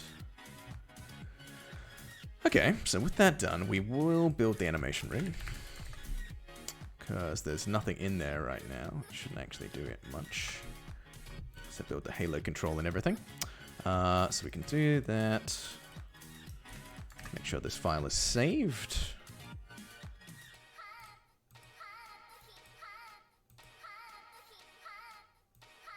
Scale that down a bit. Let's give that a go. See if it all loads in the skin clusters. No object matches. Oh, yes, that's right. Probably because I'm using the head as a halo constraint, which doesn't exist in this version. Halo constraint transform. Yeah, we want that to be body.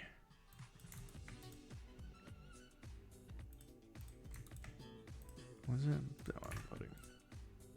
Well, actually, while we're here as well, the Halo constraint's probably going to be the Halo control. We can reposition it. What do you want it to be? Let's do it about 50 up on the y-axis.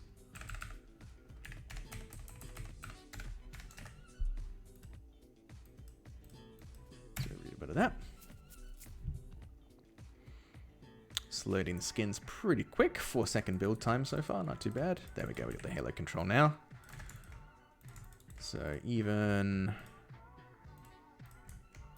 if we sort of move that offset, that Halo control is going to come with, so we can still grab the global control even when the character is in a different position.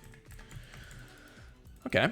Do I want to fix all those weird joint orients? Probably, actually. While I remember to do it.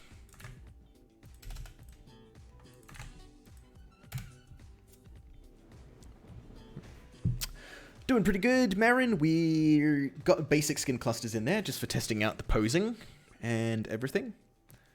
We're going to try and get all the broad strokes done by the end of the stream. So this, just by setting up the skin clusters, I've realized that in my layout, there's a couple of joints flipping. So I just need to make sure I take care of those. So let's save a working file. Call this one fixing flipping joints.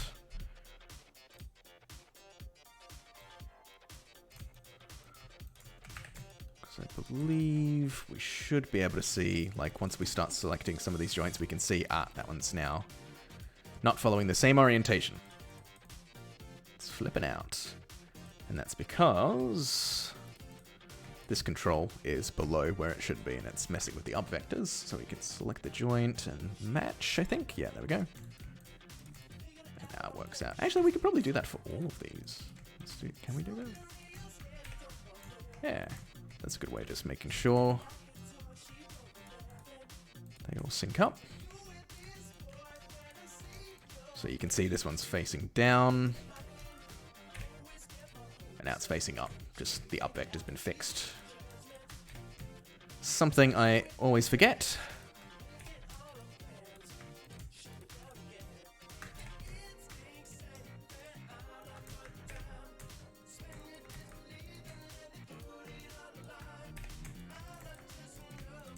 One, two, three, four. 1, 2, 3, 4. 1, 2, 3, 4. Cool. Oh, I gotta remember.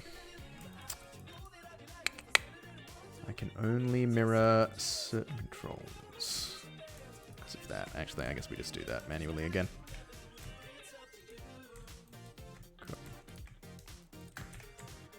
Takes a little extra time, but I haven't figured out the proper mirroring controls yet, so... Hey, 2 minutes of manual work ain't gonna be too much.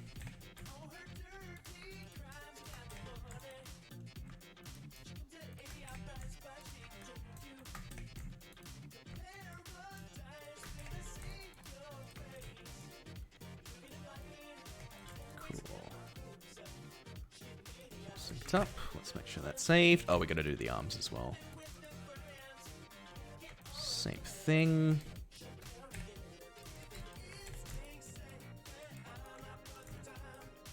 That's oriented. That was oriented. That's oriented. Save our seats. Thank you very much. Hello. Oh. It's a good idea to save. Actually, while I do that, I'm gonna quickly go get a little bit more tea as well. So I will jump over to the BRB screen and be back in 2 minutes. I'll see you guys in just a second.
And we're back.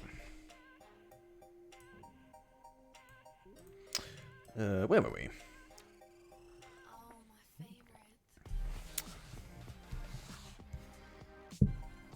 Let's ensure that one doesn't flip. It's just oriented weird, right? Yeah. That'd be fine. Yar, this chair be high, says I.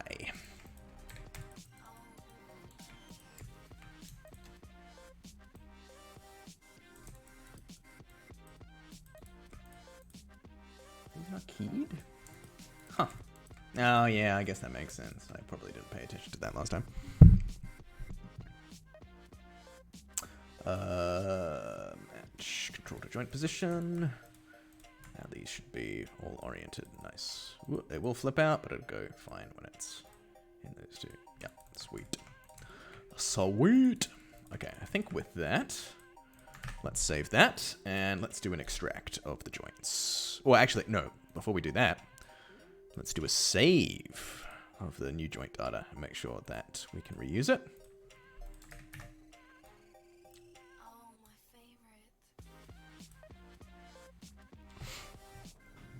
Do you have any insight on a good rigging reel? It's pretty hard to find examples. 3 things, Sam, that I think are important to a rigging reel. Kind of demonstrating you can do the basics really, really well. Something that's going to be really unique and interesting to catch people's eyes. And the third thing that's harder to sort of show off is sort of like problem solving. Problem solving is probably the most important thing that I would want in a rigging, like a rigger or like a rigging candidate, whether they be junior, mid, senior, whatever. The ability to sort of like, if you give somebody something, they can just pick it up and immediately pick it apart and go through things, and just fix it, make it work. The issue is, I don't know what is the best way to show problem solving in a reel. I don't know even if there is a way to show problem solving in a reel. That might be something that's more, you know, like a rigging test or something at some point for a studio or whatnot. But if you ever think of a good way to like, oh, maybe this shows off my problem solving skills a little bit, I'd put it in there. Like, cause Sam, you've, what would you say your skill level is overall? Would you say like junior, like, because you're recently graduated, right? Have you had much experience at like studios and stuff before?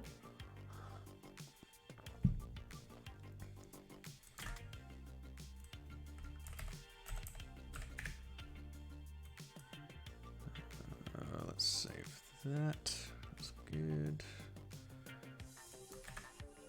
No experience at step studies. Hey, Studio Galt as well.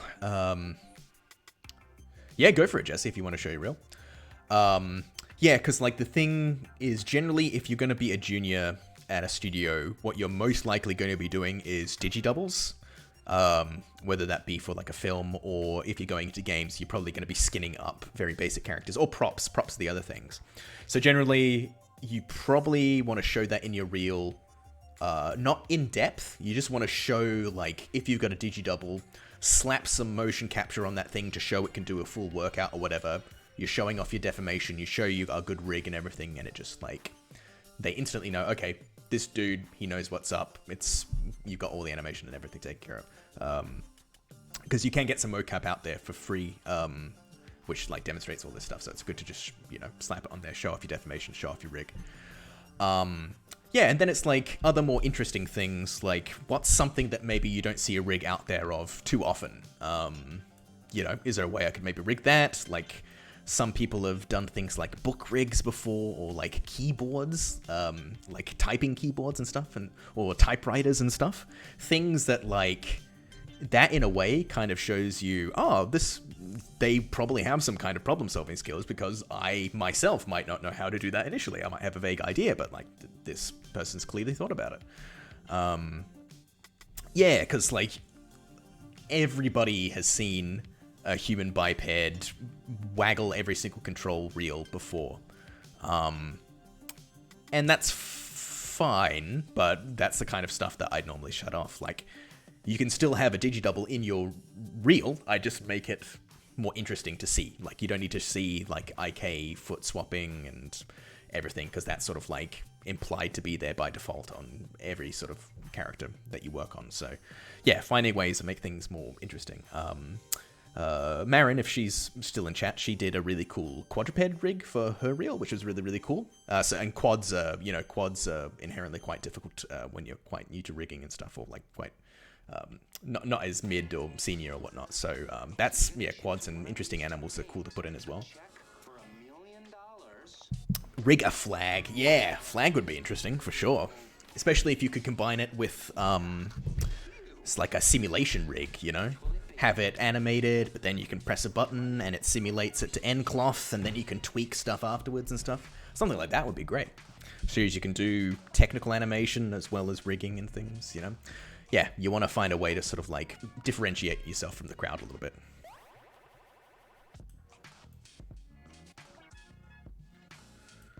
Like, my rigging reel that I have, like, if I pull up my Be Right Back screen, the top right-hand corner, that's my rigging reel.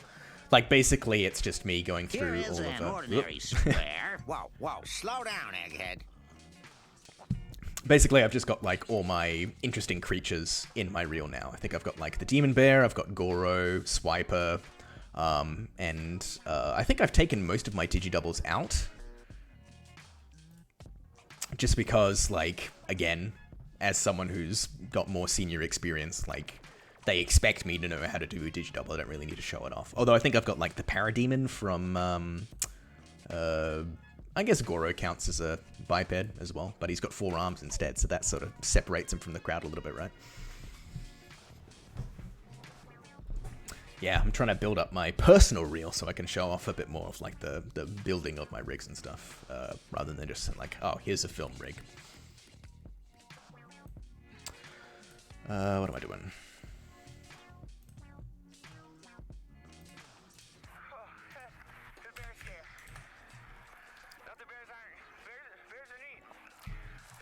Got some fun mechanical things. Yeah, mechanical stuff's really good. If you can do, like... it looks complicated, right? It's good to show you understand sort of, like, the thinking of, like, how to make that all work and everything. Yeah, it's definitely... mechanical stuff's definitely good to show off.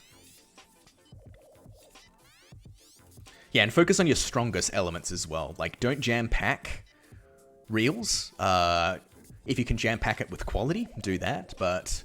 it's more worthwhile having one really solid rig in there with a bunch of cool stuff on it than it is having, 10 digidoubles or something. Unless you're showing, like, 10 digidoubles in a spreadsheet or something, just to say, like, I did all of these. And you don't really show them off in detail.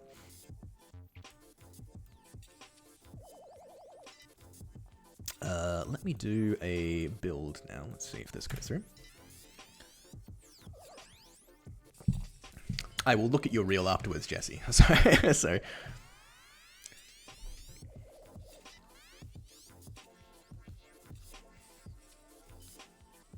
rig a minion.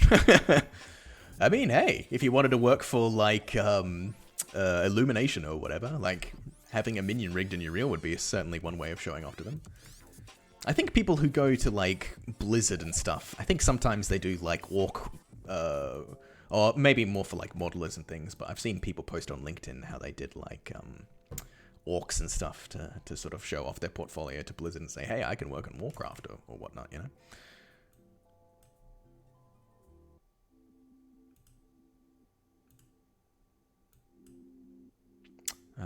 Okay, so this didn't save out the anim stuff. Let's do this again. Yeah, Among Us if you want to appeal to the hip kids. Fall Guys, that's where it's all at these days, right?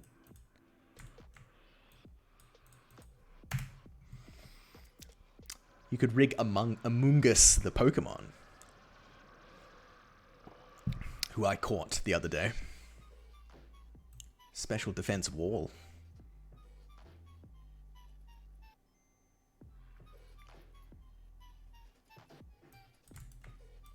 There we go, that's better. Alright, let's do extractions now.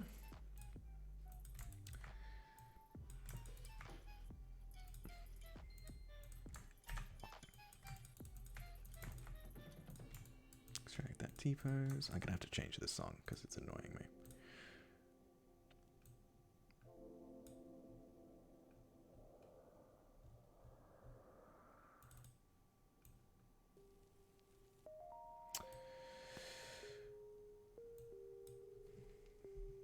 I know they have a specific outline for their project, so talk about it was good, but I was sad they don't post their data on walkthroughs and yeah, like you'll find that very that's very normal for like feature animation and VFX in general. Studio got like there's very rarely like talk about how they do things behind the scenes. For VFX, it's like because film studios don't want to like ruin the magic. They want people to like think, oh no, it's all practical, because they're worried like if they embellish the VFX too much, they're gonna, you know, dissuade audiences from seeing the movie.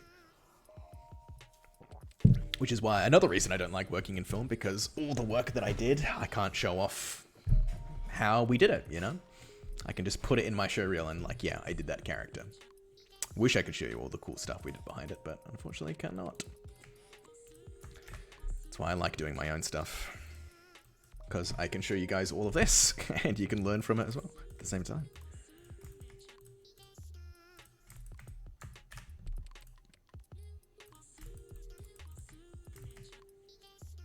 Gotta share the love.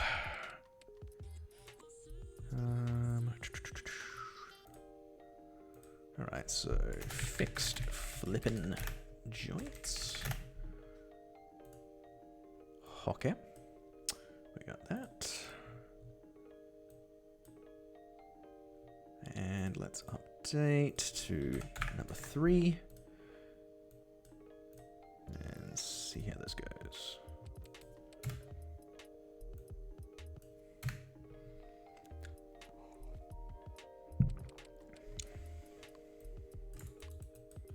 Hey, there we go. Everything's synced up the right way now. Definitely going to clean up the skins, but yeah, okay. Alright, I think we can probably start laying out some quick modules for everything as well. How much to us the time? It's nearly 11:30. Yeah, we got some time.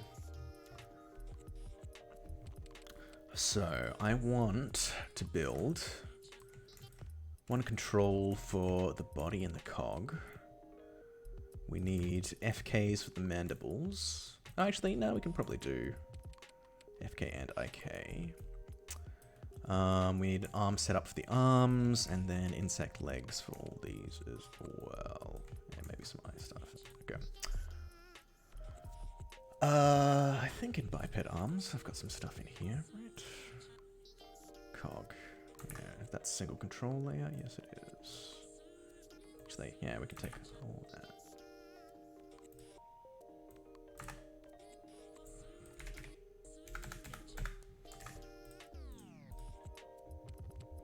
This song is oh so annoying, mate. Why are all these songs so annoying?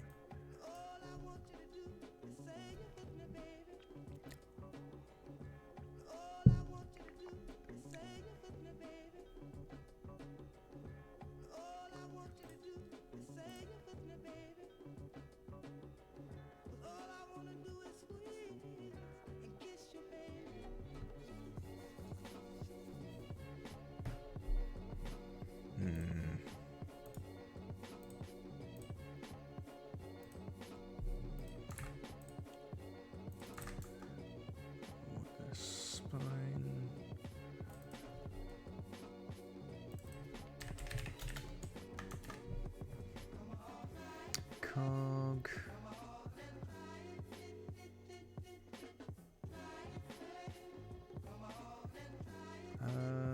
Where is it? Do constraint joints. Yeah, that's true. Okay, that should be good.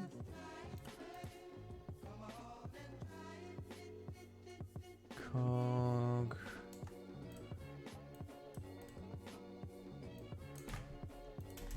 Let's pop that up there.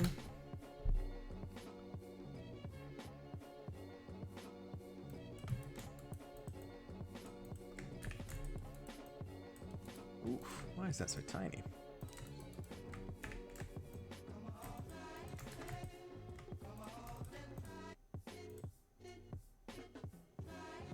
Oh, because the control scale. scale is not connected to my control scale values.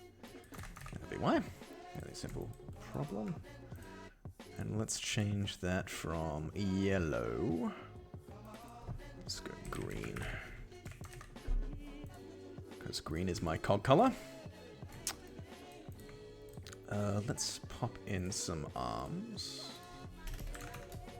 which I can steal from human,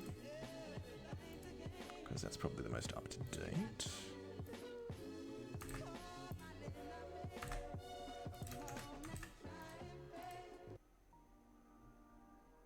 Do stretch. We probably don't want stretch on this character.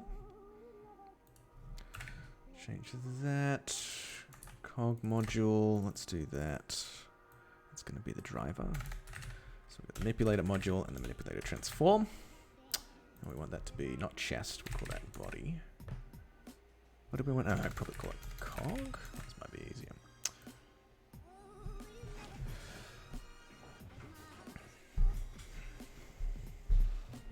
Pole offset. Cassie. Oh. Oh, welcome, Cat. Cat. Hey, Juggood and chat. I'm debating on taking a gap year to work on my demo reel and come back to my last semester with a strong portfolio. I'm not sure if I should ask, but I wanted to know everyone's opinion on this, or should I rush and finish my last semester this January? Ooh, that is a good question. What do you feel the benefit would be to taking the gap year? Just like being able to take some more time to work on things? Like, generally, I recommend, like...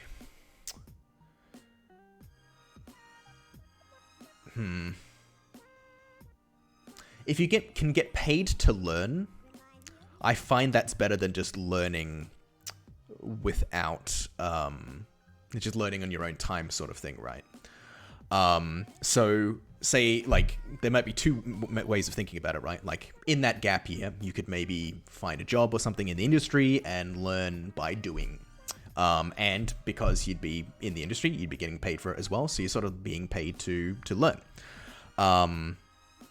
So, you know, maybe after that, then you come back and finish your course. Or, yeah, like a cat is saying, speed run uni, get it all done quick, and then you can focus on, like... you know, learning on the job and earning money that way afterwards, sort of thing.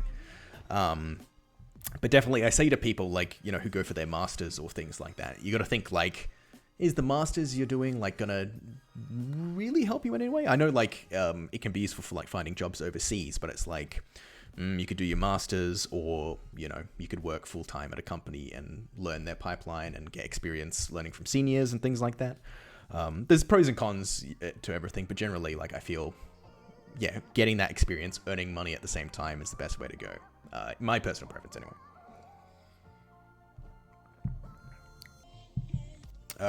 That's sort of how I approach working freelance as well sometimes. Like I've got a long laundry list of things that I want to learn and things that I want to complete for my personal pipeline.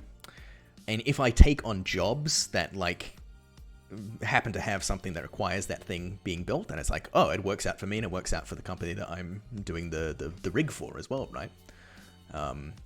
Like I was saying earlier in the stream, I wanted to create, like, bendy joints for my characters for the longest time, and then, like, a week ago I had a request for a rig. It's like, can you add in some bendy joints? I was like, oh yeah, yes I can. So I did that day, and basically I got paid to do something that I wanted to put into my rigs for the longest time. So if there's ways you can sort of, like, work that mentality into the learning. Way to go. Oh, thank you. Hello. Oh. Kat, have you seen that come up before? I hope you'll appreciate that.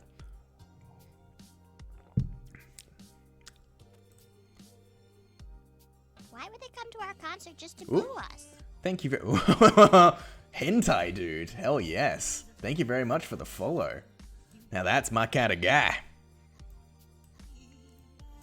Hey, now this is my kind of meeting. I'm pretty sure there's, like, a SoundCloud artist called Hentai Dude or something, who raps about, like, anime girls. Hentai Dude? Hentai Guy? Something like that.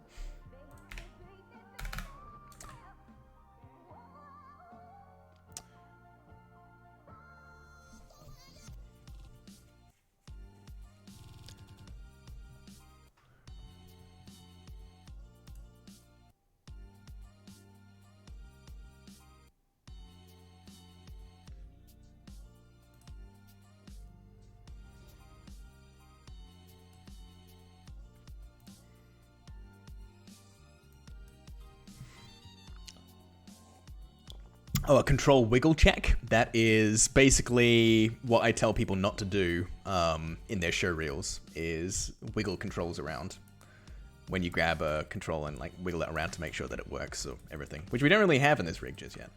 But I can, in just a second, have some of that up and running. I think I can just churn out these arms quick. You're just cashing in all your money. Ooh, something's wrong. Cash money. Appendage true. Start reference. Oh, sorry. We don't want... Wait, no, that's right.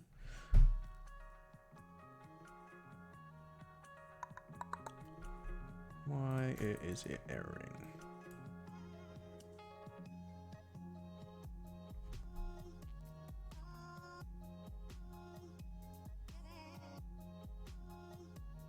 Reference joints out of range.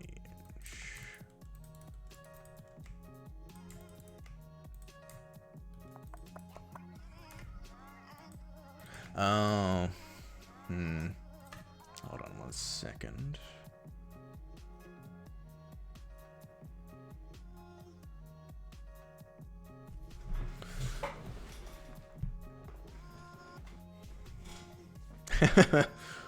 What does this redeem do? Well, you gotta redeem it to find out, right? I'm pretty sure I am... I can build another... Hold on, I'll build another character. Well, we can redeem it through that. Let's see if that builds. Actually, one thing I was gonna do... Let's do it with Human. We got some new things to pop in this bad boy. Let's go to finger group biped. We got do IK. Yeah, let's just do IK. True.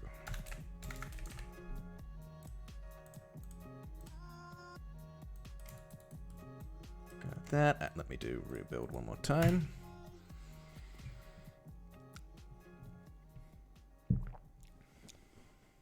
Yo, man, that's a great philosophy, but like, can you put it back together with quickness? Kat, you've missed out on some good new Simpsons ones as well. Oh wait, is the music stopped? Oh no, it's still good. This one's really good. I use this one a lot. Well, see ya.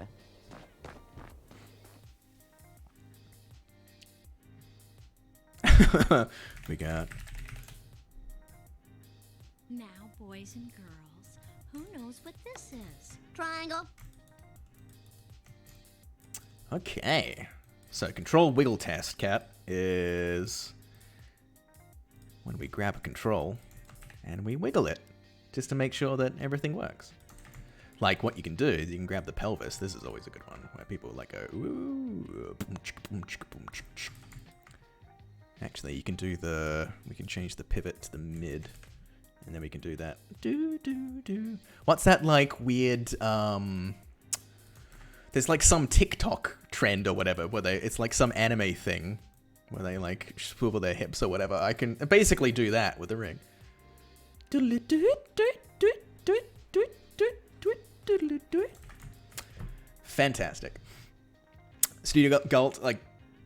You probably know more than me. Yeah.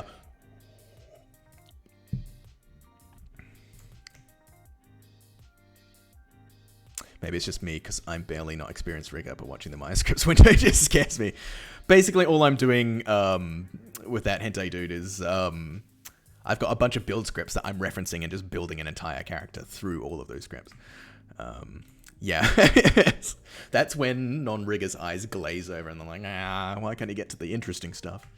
So I'll show you the cool new thing that I've been working on. Actually, ooh, do we have multiple cool new things in this?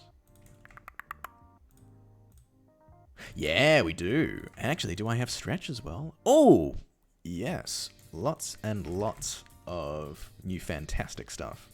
So I've added stretch into my IKs now, so you can like stretch out the arms like crazy fierce.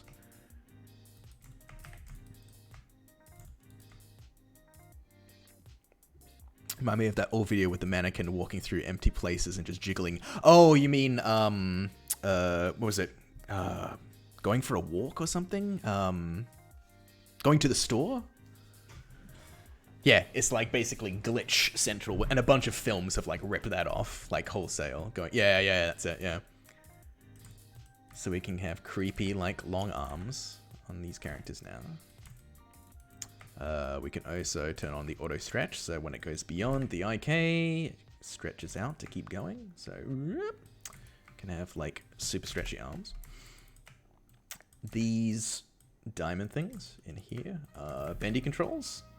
Oh, well, the skinning hasn't really transferred across so well, but you can sort of see what's going on. Oh, that's a bit better. I must have like my skinning layers not being great on that. We got that, and the other thing that we've got now is in the fingers. We can go from, actually, let's turn off the arm. Let's turn it to primary. And we can turn this one to primary. So generally by default, my rigs have always had FK controls, where you just control them each section at a time. You know, doing curls and whatnot. But now we can go from FK into IK, where you sort of have the inverse kinematics, where you can control the finger from the end. It's like a leg setup, where you've got a pole vector, so you can control the orientation. Sort of like a quadruped rig. You can grab like a swivel control, and you can use that to influence sort of like the bend of the finger and everything. And if you wanted as well, you can actually like 100%. Is it already? Oh, I'm in the wrong one. That's it. Tip rotate space. So, you know, if you want to head it like sort of flat on the ground or something, you can do it that way. But the nice thing is, like, with my auto sort of my auto pole vector stuff, like, we can really quickly, like, you know, move the fingers around and stuff. So then you like grab all these end ones, and you can really easily sort of sculpt things. So this is still something I'm working on right now. It's not completely finalized. I can put them into world space. I need to get like a matching script or something. That'd be cool as well. You can sort of like grip everything, and then if you like raise the hand and everything, they all like stay with.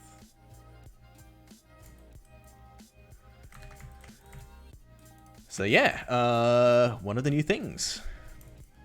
Matching callbacks, yeah, I need to do something along those lines. Anything else I've added in recently? That's about it. Yeah, the nice thing about a modular setup is you just sort of like build these things, and you can slot them back into your old rigs. So you can see it wasn't really working on the upper arm or whatever, but everything else is like working quite nicely. What was the other thing I was going to show? Oh yeah, I was going to show off the Komodo dragon that I'm doing as well.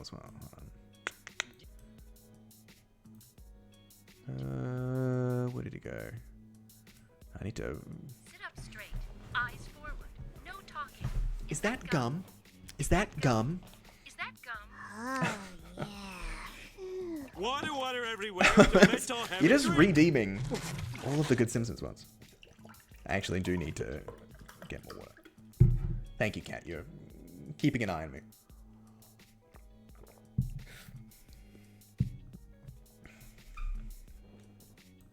Your Holiness, a man from a town of Springfield has predicted the apocalypse. What would you like me to do? Keep an eye on it. Are you fucking kidding me? Oh, man. Okay, yeah, I can switch shirts. That's one I can definitely do. Okay. I will be right back.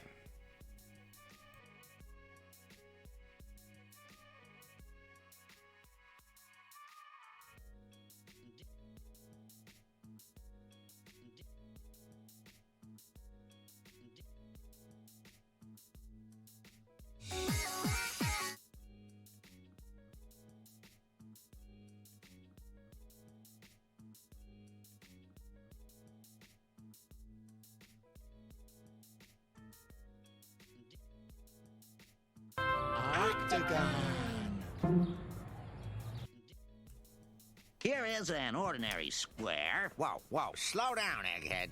Here we go, guys. My greatest shirt of all time.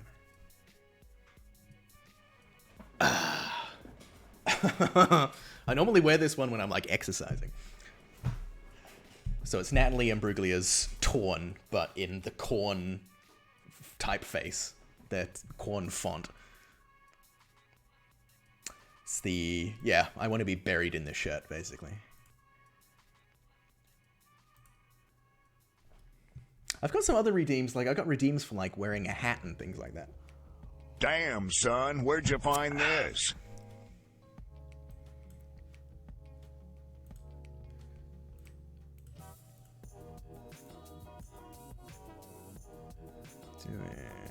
Let's open.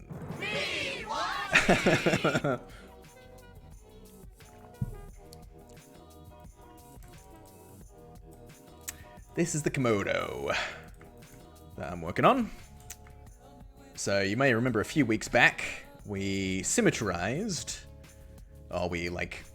this guy was posed. We pulled him into like a pose that could be symmetrized, and I think, did I do it? Oh yeah, that one is symmetrized. Is it?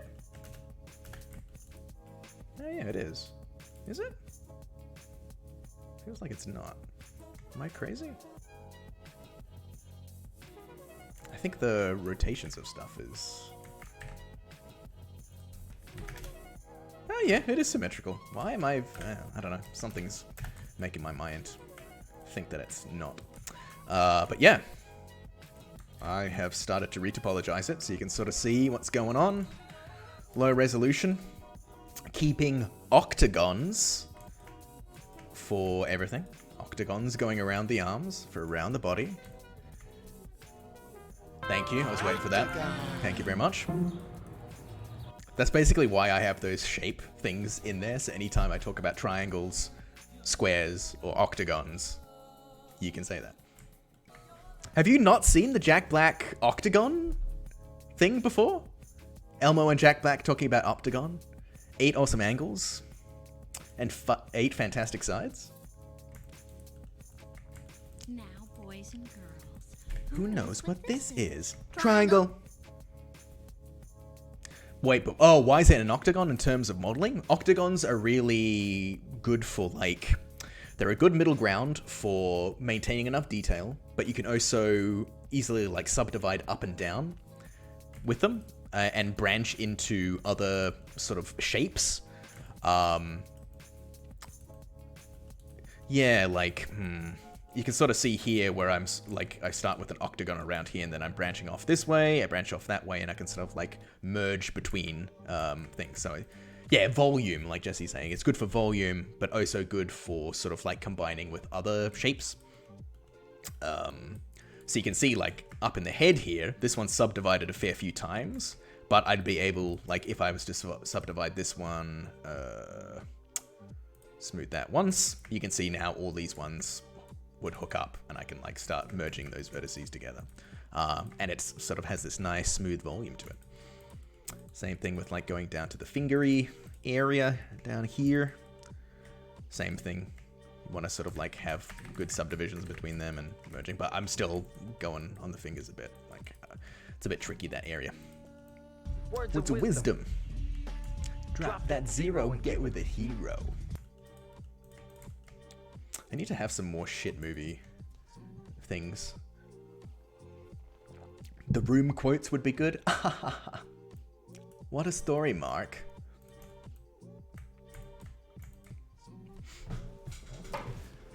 Just show me the heaven of 3D modeling. When everything just like fits together. Like, yeah, I've been sort of practicing my topology a little bit more. Like, my topology is very optimized for rigging and not for like preserving model detail and things like that. Yeah, exactly, Mish. You're tearing me apart, Lisa. Anything for my princess. Oh, so Neil Breen. Neil Breen stuff is really good. Hi, doggy.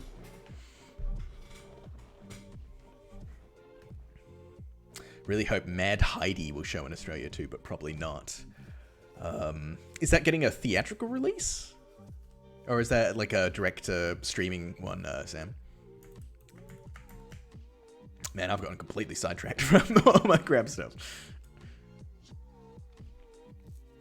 Watching the room in a crowded theatre is an experience. Oh, yeah, absolutely, Mish. I saw it in London with Tommy and Greg Sestero.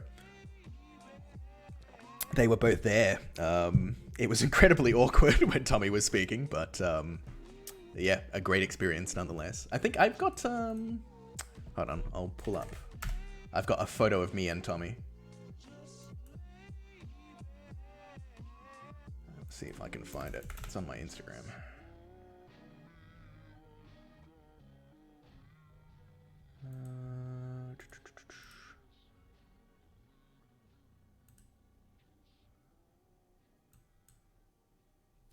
Oh god, it might take a while for it to come up. Yeah, the room experiences in person are amazing. We also watched Matthias, who sometimes comes to these streams. We went and saw Neil Breen's Twisted Pair movie as well, and my god, it was like insane seeing it in a theater. It's like one of the only films that I've like had to put my head in my hands because I like couldn't comprehend what was going on. It was insane. It was so incompetently done. I loved it.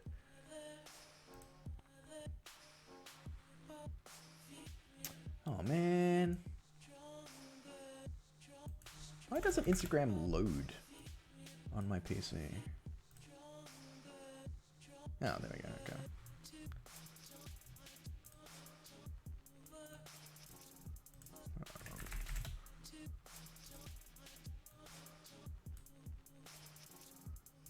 There we go. You guys can see that. That was me and my partner at the time meeting Tommy. You can see I'm very, very happy.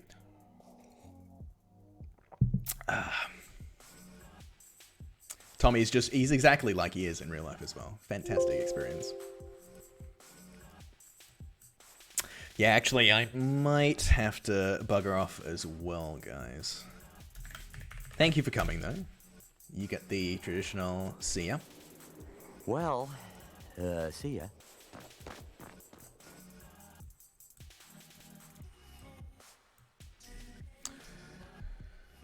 Catch your rehards. Catch a cat if you're lucky enough.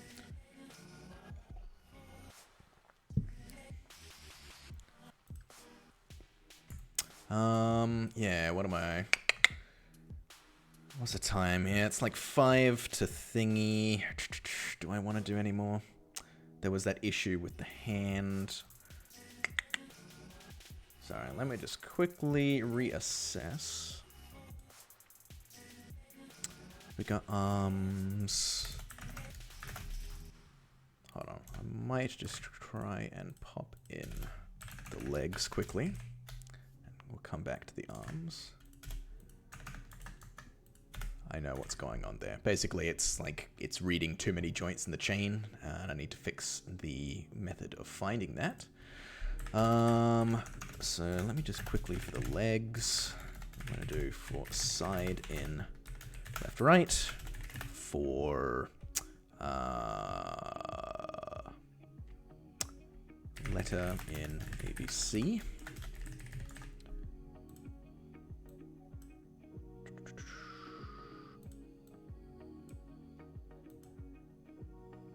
Let's do, can grab one more time. Sadly, I need to go as well, but you were amazing. I will come to your streams for sure. Good day to everyone. Thank you very much, Hentai Dude, for dropping by. Hope to see you again. Jesse Chuggood, have you ever done tooling in Mobu? I have not. I've never actually used Mobu, Jesse. One of my friends, Steph Shipper, if you follow her on Twitter, she does, she's working for Ubisoft, and I think they use quite a lot of Mobu in their tools. She says it's interesting, I think. It's the first instance I've ever heard of like animators preferring to use Mobu over like something else. Yeah, there you go. I think like Rigging Dojo swear by it a lot, don't they? Or at least for like mocap and stuff. I mean, obviously, because it's like, that's sort of what it is.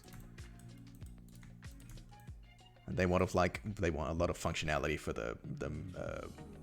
for Mobu to be like in Maya and stuff in Human IK or whatever. I've seen them talk about that a few times.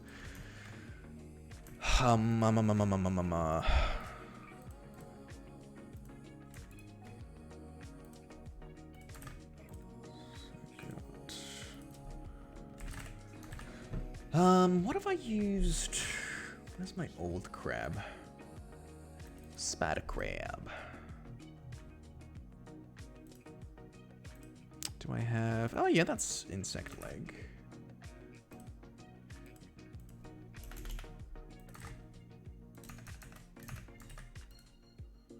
Leg dictionary.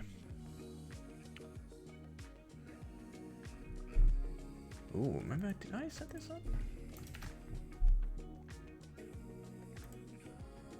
Human we don't want.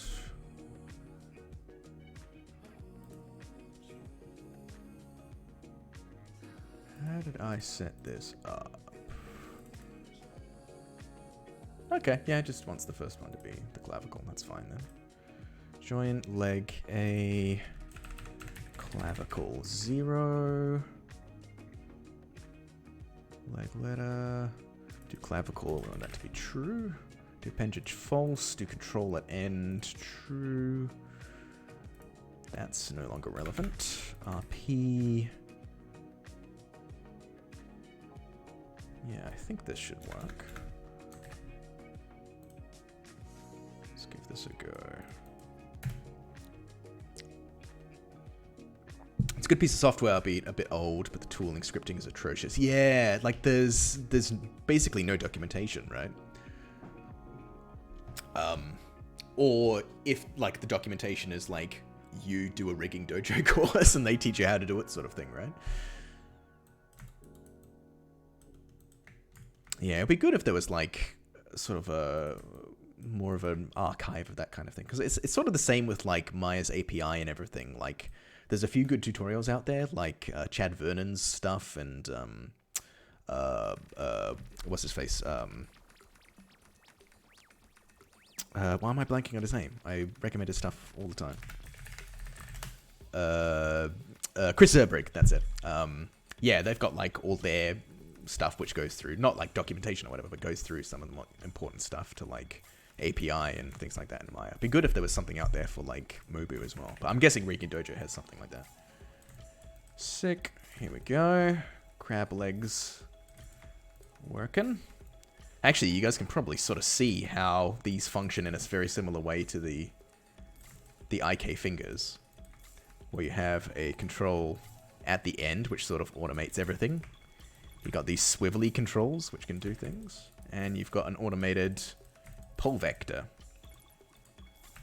which moves around with the leg and everything, as well as a few additional like controls for moving all of the twists and whatnot.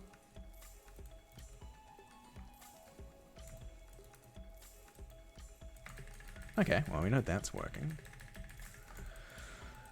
Do I want to do the same for the mandibles?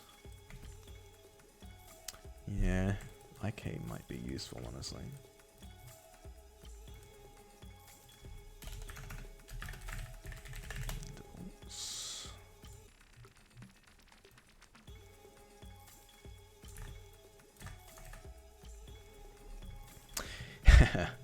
For sure, but even then the documentation from Maze API is a lot better. Oh man, that's saying something.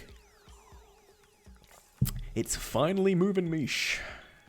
I do interesting things on this stream sometimes. I always find like the control waggling is always the most interesting thing that I end up doing. Actually, yeah, with the woo. We're close to doing like the crab rave. We're getting close.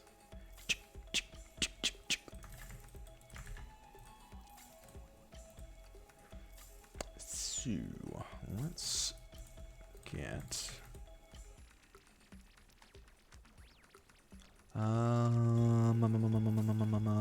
back to Maya. That's the mandible one.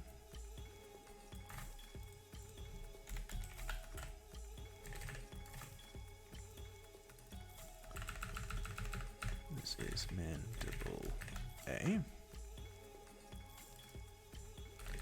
Mandibles.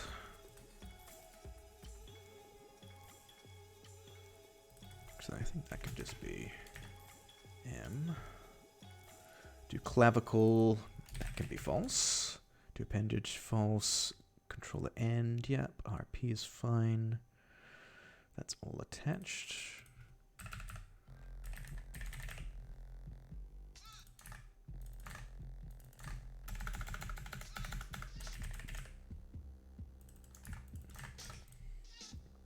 Man, talking about that octagon.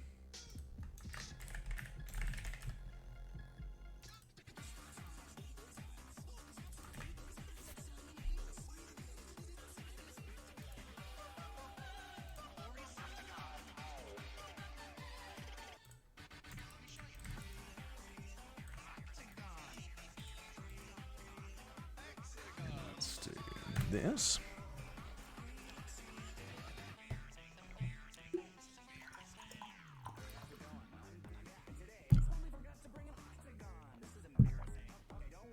This song goes for 8 minutes, guys. Enjoy.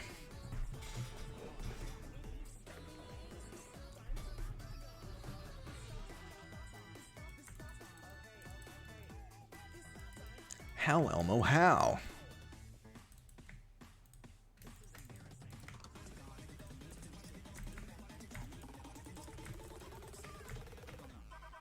Octagon.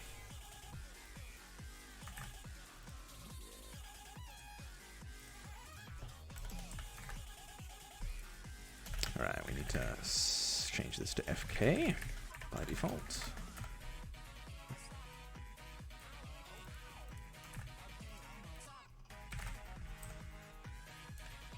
FK, okay, end. Actually, let me just do that in the defaults. Self do animation rig.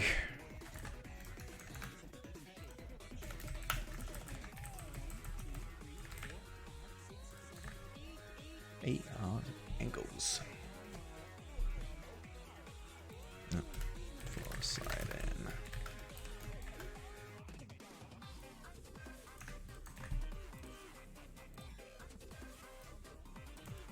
That should be okay. That moves around. Man, I'm really upset about that. Arm stuff not working. Maybe we can do that.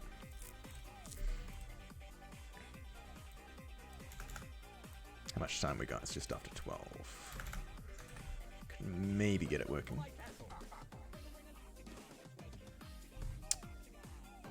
I'm gonna go into here.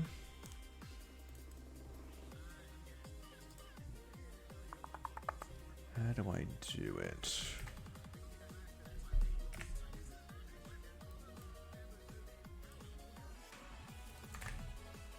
That doesn't help.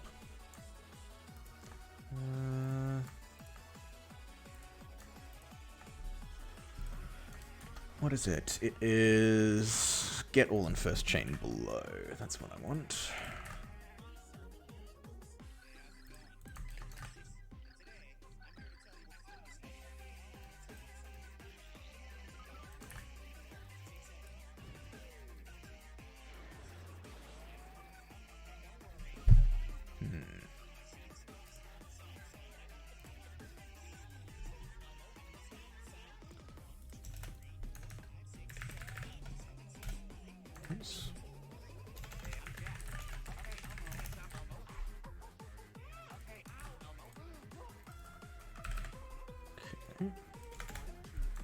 Let's see, am I using...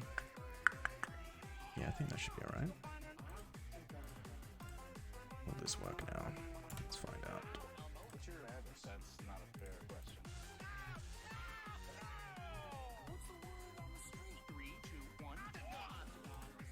Still out of range.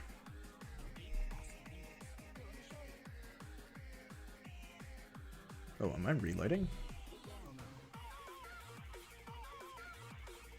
Yep, okay.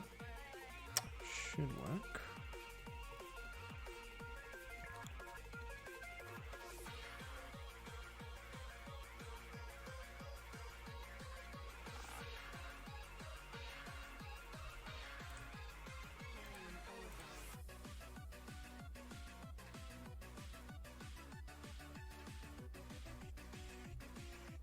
It's definitely biped. Yup.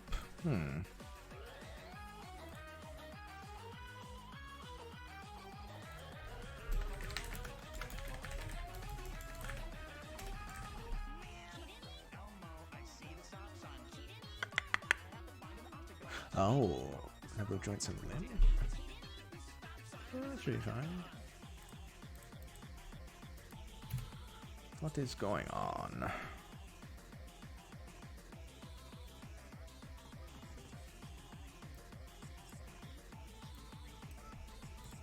Oh wait. Oh, is it looking for? Ah, appendage type. We want it to be simple, not complex. That's why it's doing it. Duh. There we go. Come on. Yeah, it's going through. Sweet. How, Elmo, how I see the stop sign. Octagon.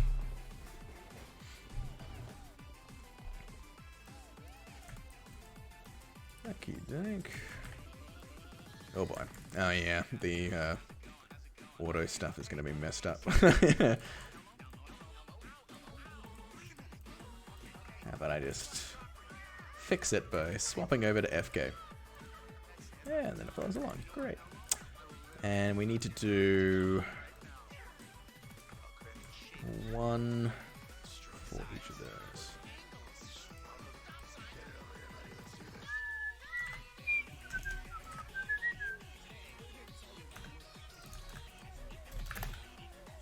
Claw. Claw. Useless comments, but I like it for the visual clarity. Every coder's nightmare.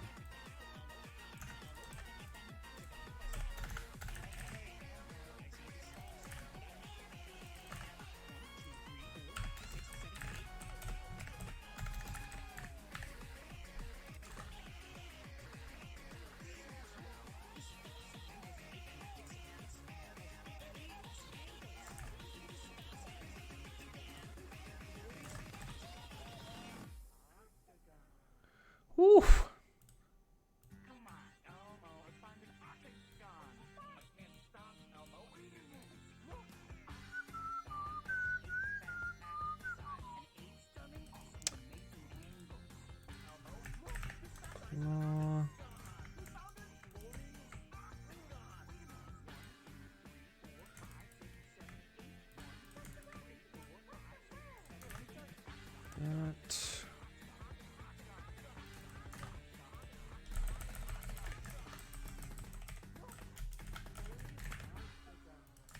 It is a Tenacious D song.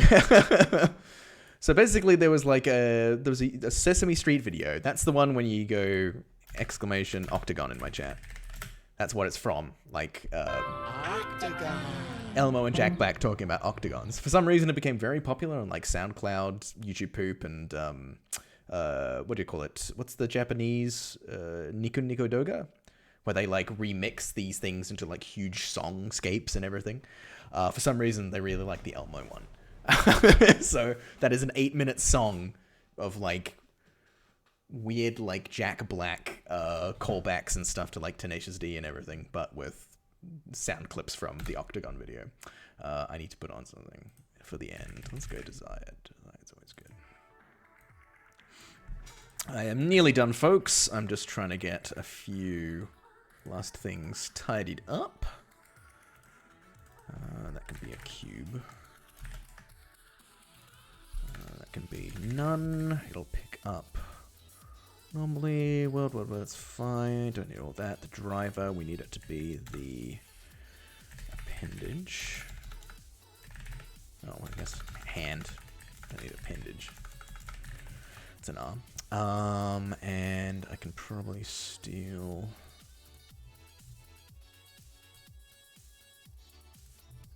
What do I normally attach with the fingers?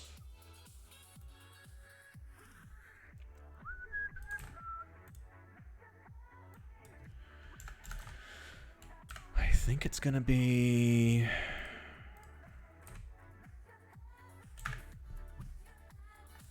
that.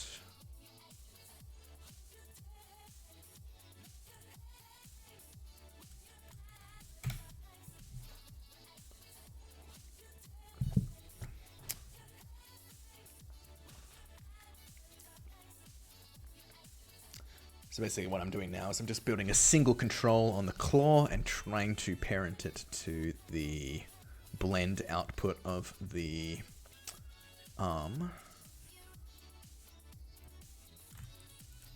Oh boy, that is a giant control.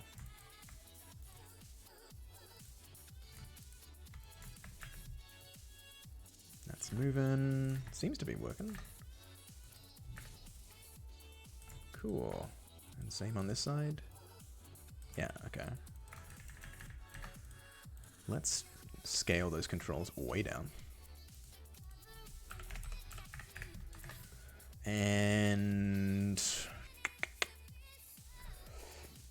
this arm... I think I've got some others.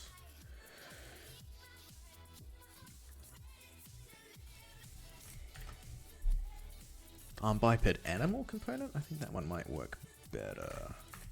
Rather than biped component for the arm. We'll try that one more time. And I think that'll be me done for the night.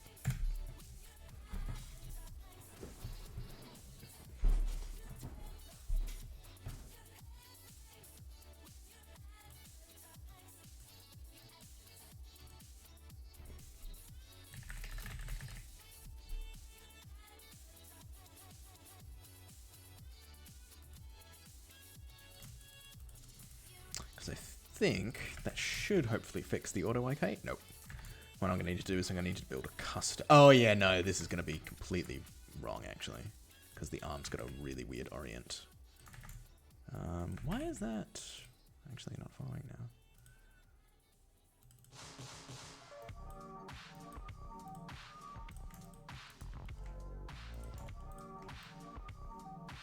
now? Oh, it is. Wait, so why wasn't it... Oh.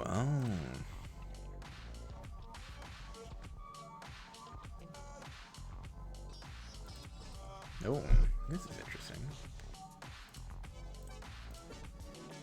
Appendage type, yeah, I can set that.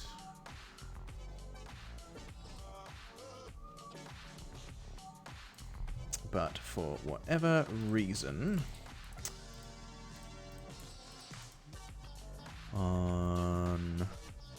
Yeah, the control for the IK is not influencing the final joint, which I'll need to tweak. Yeah, so a little bit glitchy, at least on the IK side of things. But if we swap over to the FK for the arms, yeah, we can sort of set as needed. We can move the cog around. It's all going to move as such. And does the root control work as well? We can set it to cog translate. So as the cog moves around, the root can follow along with it as well.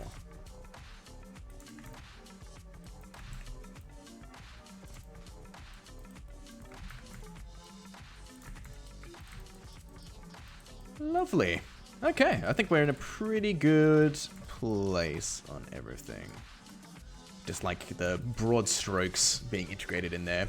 Some refinement definitely needed. Need to fix up those arms, find out a good way of making them stable. Refine the skin clusters, but refine some of the control shapes as well. This crab has a giant cog, let me tell you. Whoa. Actually, is that even preferable with this kind of rotation? Guess so. Actually, yeah, that's probably beneficial in the long run. Alrighty, folks. I think that's about does it for me. Thank you very much for coming along tonight. Hope you learned a little bit. We'll do another stream same time next week. And then there's probably only going to be another one before I'm off on holiday for the year. And no more streams until 2023. But yeah, thanks for joining. And I'll catch you in the next one. See you later, guys.